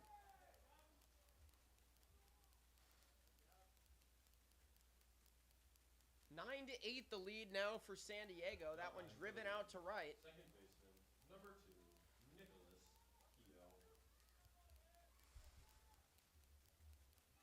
And a great throw by Wilson Galvan out there in right field to cut the runner down at the plate. And a great job of Gavin Mez to navigate around the plate and then be able to put the tag on him. And Carson Case just needs 1 more out and keep it at a 1-run lead here, 1-run deficit. And a great spot on the outside corner by Case. Beautiful throw by Case makes it 0-1. 2 outs.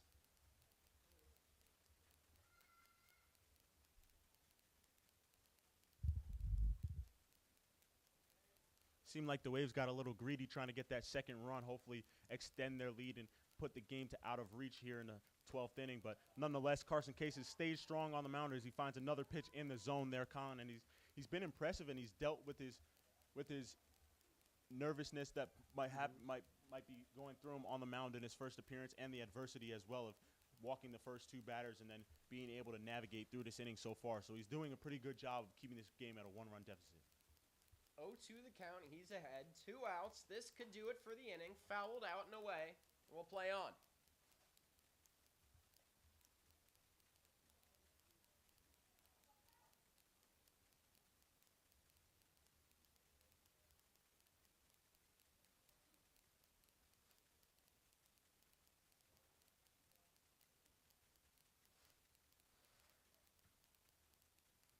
Still an 0-2 count here for Hio.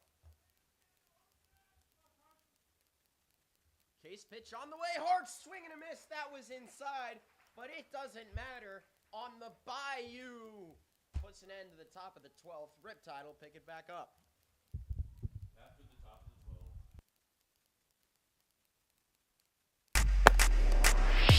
Hi, I'm Michael Lorenzen, professional baseball pitcher. To keep game ready, it's all about practice, practice, practice. At the Irvine Auto Center, it's all about location, location, location, where the 5 meets the 405 at Lake Forest Drive. So, if you want to turn the search for your next vehicle into drive, go see the team at the Irvine Auto Center. Turn your search into drive, where the 5 meets the 405 at Lake Forest Drive.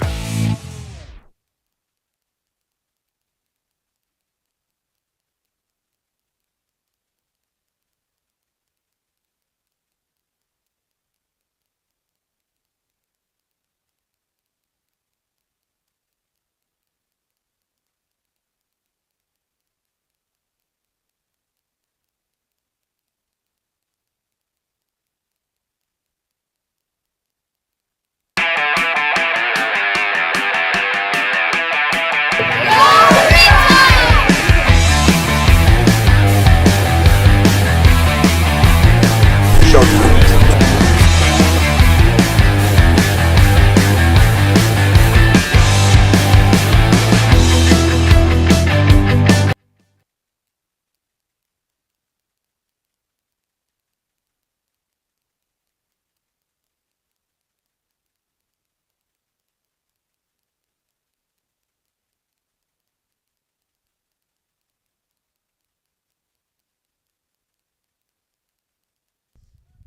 So Gavin Mez will look to be the hero again, one of 2 home run authors in this game. Of course, he teed off that first one of the season.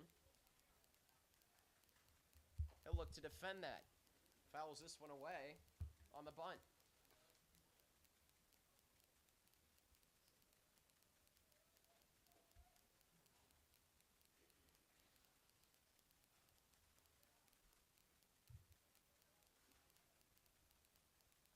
Early 0-1 hole for Mez. Just a reminder, runner starts on second. The runner that made the last out of last inning is Jordan Disson, so Disson will be at second base here as Mez will try to move him over in any sort of fashion or get on base himself.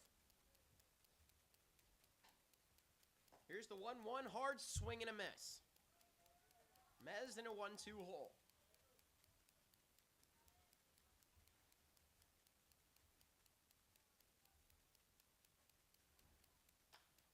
Gets a clean cut on the 1-2, and that'll advance the runner. Now runners on the corners for Orange County back in business. And Gavin Mez did a great job of protecting the plate with 2 strikes, but also just going with the pitch. He had a pitch on the outside part of the plate and was just able to drive it towards left field and have it fall in front of the left fielder, fortunately for him. So he did a job in getting on base, but also he did his job in moving over Jordan Disson over to third base. And now we'll see if he's going to try and steal second base, but I would be surprised if he does. You've got 2 normal catchers on the base path, so not the best of runners, not the fastest of runners. So it'll be interesting to see what Coach Tim Brown goes with. Yeah, and it goes back to that point that Brown mentioned before the first exhibition game about savvy base running and not doing too much. You don't sacrifice a whole lot with the bunt, and you get guys on the corners. This one will be a base hit as it shoots the gap, and we're tied at 9. Timely hitting from Clayton Owens.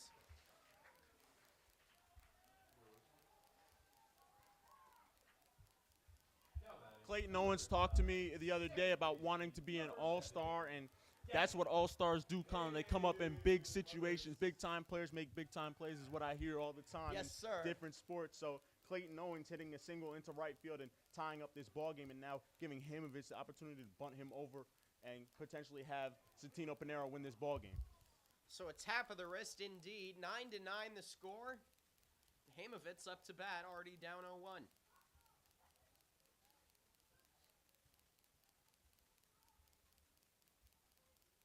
Still no outs for the Riptide, in pristine position to take this game. Runners on first and second. And if you're Hamovich, you want to bunt this ball towards the third baseman who's going to be charging on the play, but nonetheless, you anywhere in the field of play would work, but there's a wild pitch. And that'll put 2 in scoring position for the Tide.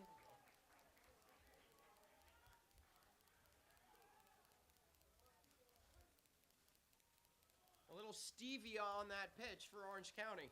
Yeah, and now Hamovich can go from almost as a sacrifice sort of kind of guy in this situation to the hero and being able to win this ball game. They were going to ask for him to bunt, but the Waves will put him on base with an intentional walk. So it'll be up to Santino Panero, who's a great contact guy, a guy who's got a lot of speed, so it's going to be hard to double him up. So if you're the Riptide here, you're just hoping that Santino can put a ball into play and that Gavin Mez can run as hard as he can and He just score. did it in his previous at-bat. He put one in play and made this game close. Exactly. So Panero will look to keep the timely hitting alive. The bases are loaded for Orange County. Fielders converge. That one's hard hit off the ground. Throw over to home. Tag is made. Santino makes it all the way to first, and they'll call him out. An unfortunate swing of the bat for Panero. Puts 2 away. Still 2 runners in scoring position for the Riptide. Shortstop, number 12. And a great play by the second baseman over there, Nicholas Hio, as he was able to get to that ball to his left, but then also spin and have the awareness to know where the plate was and throw it to his catcher at the plate, which is Devin Lindenbaum. And then he was able to throw that ball over to first base. So a great play overall by the Waves, and they're intentionally walking Gavin Hamovich pays off there. Nonetheless, they're not out of the water yet as Braden Murphy's at the plate. Beautiful first pitch right there. Finds the corner of the zone on Murphy, 0-1.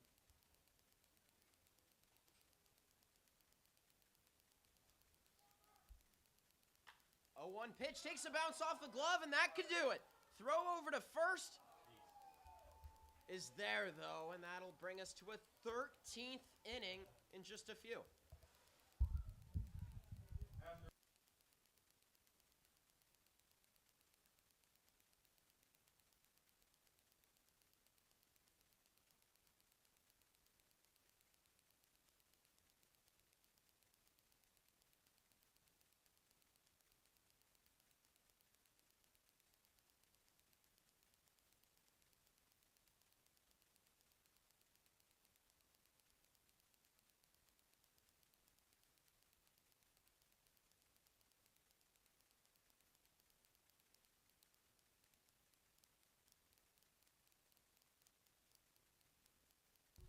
And it looks like this game will be called, of course, it's an exhibition game, so similar to the way that spring training is played in the majors, they don't play past 9 innings, Colin. So it looks like that these two teams are going to come to an agreement that they found enough play, enough in their training games of the season, their exhibition games. So the Waves are going to say goodbye to the Riptide, and we're going to call this game after 12 innings, a 9-9 tie. Nonetheless, the Riptide will look forward to Friday's first game of the season, Colin.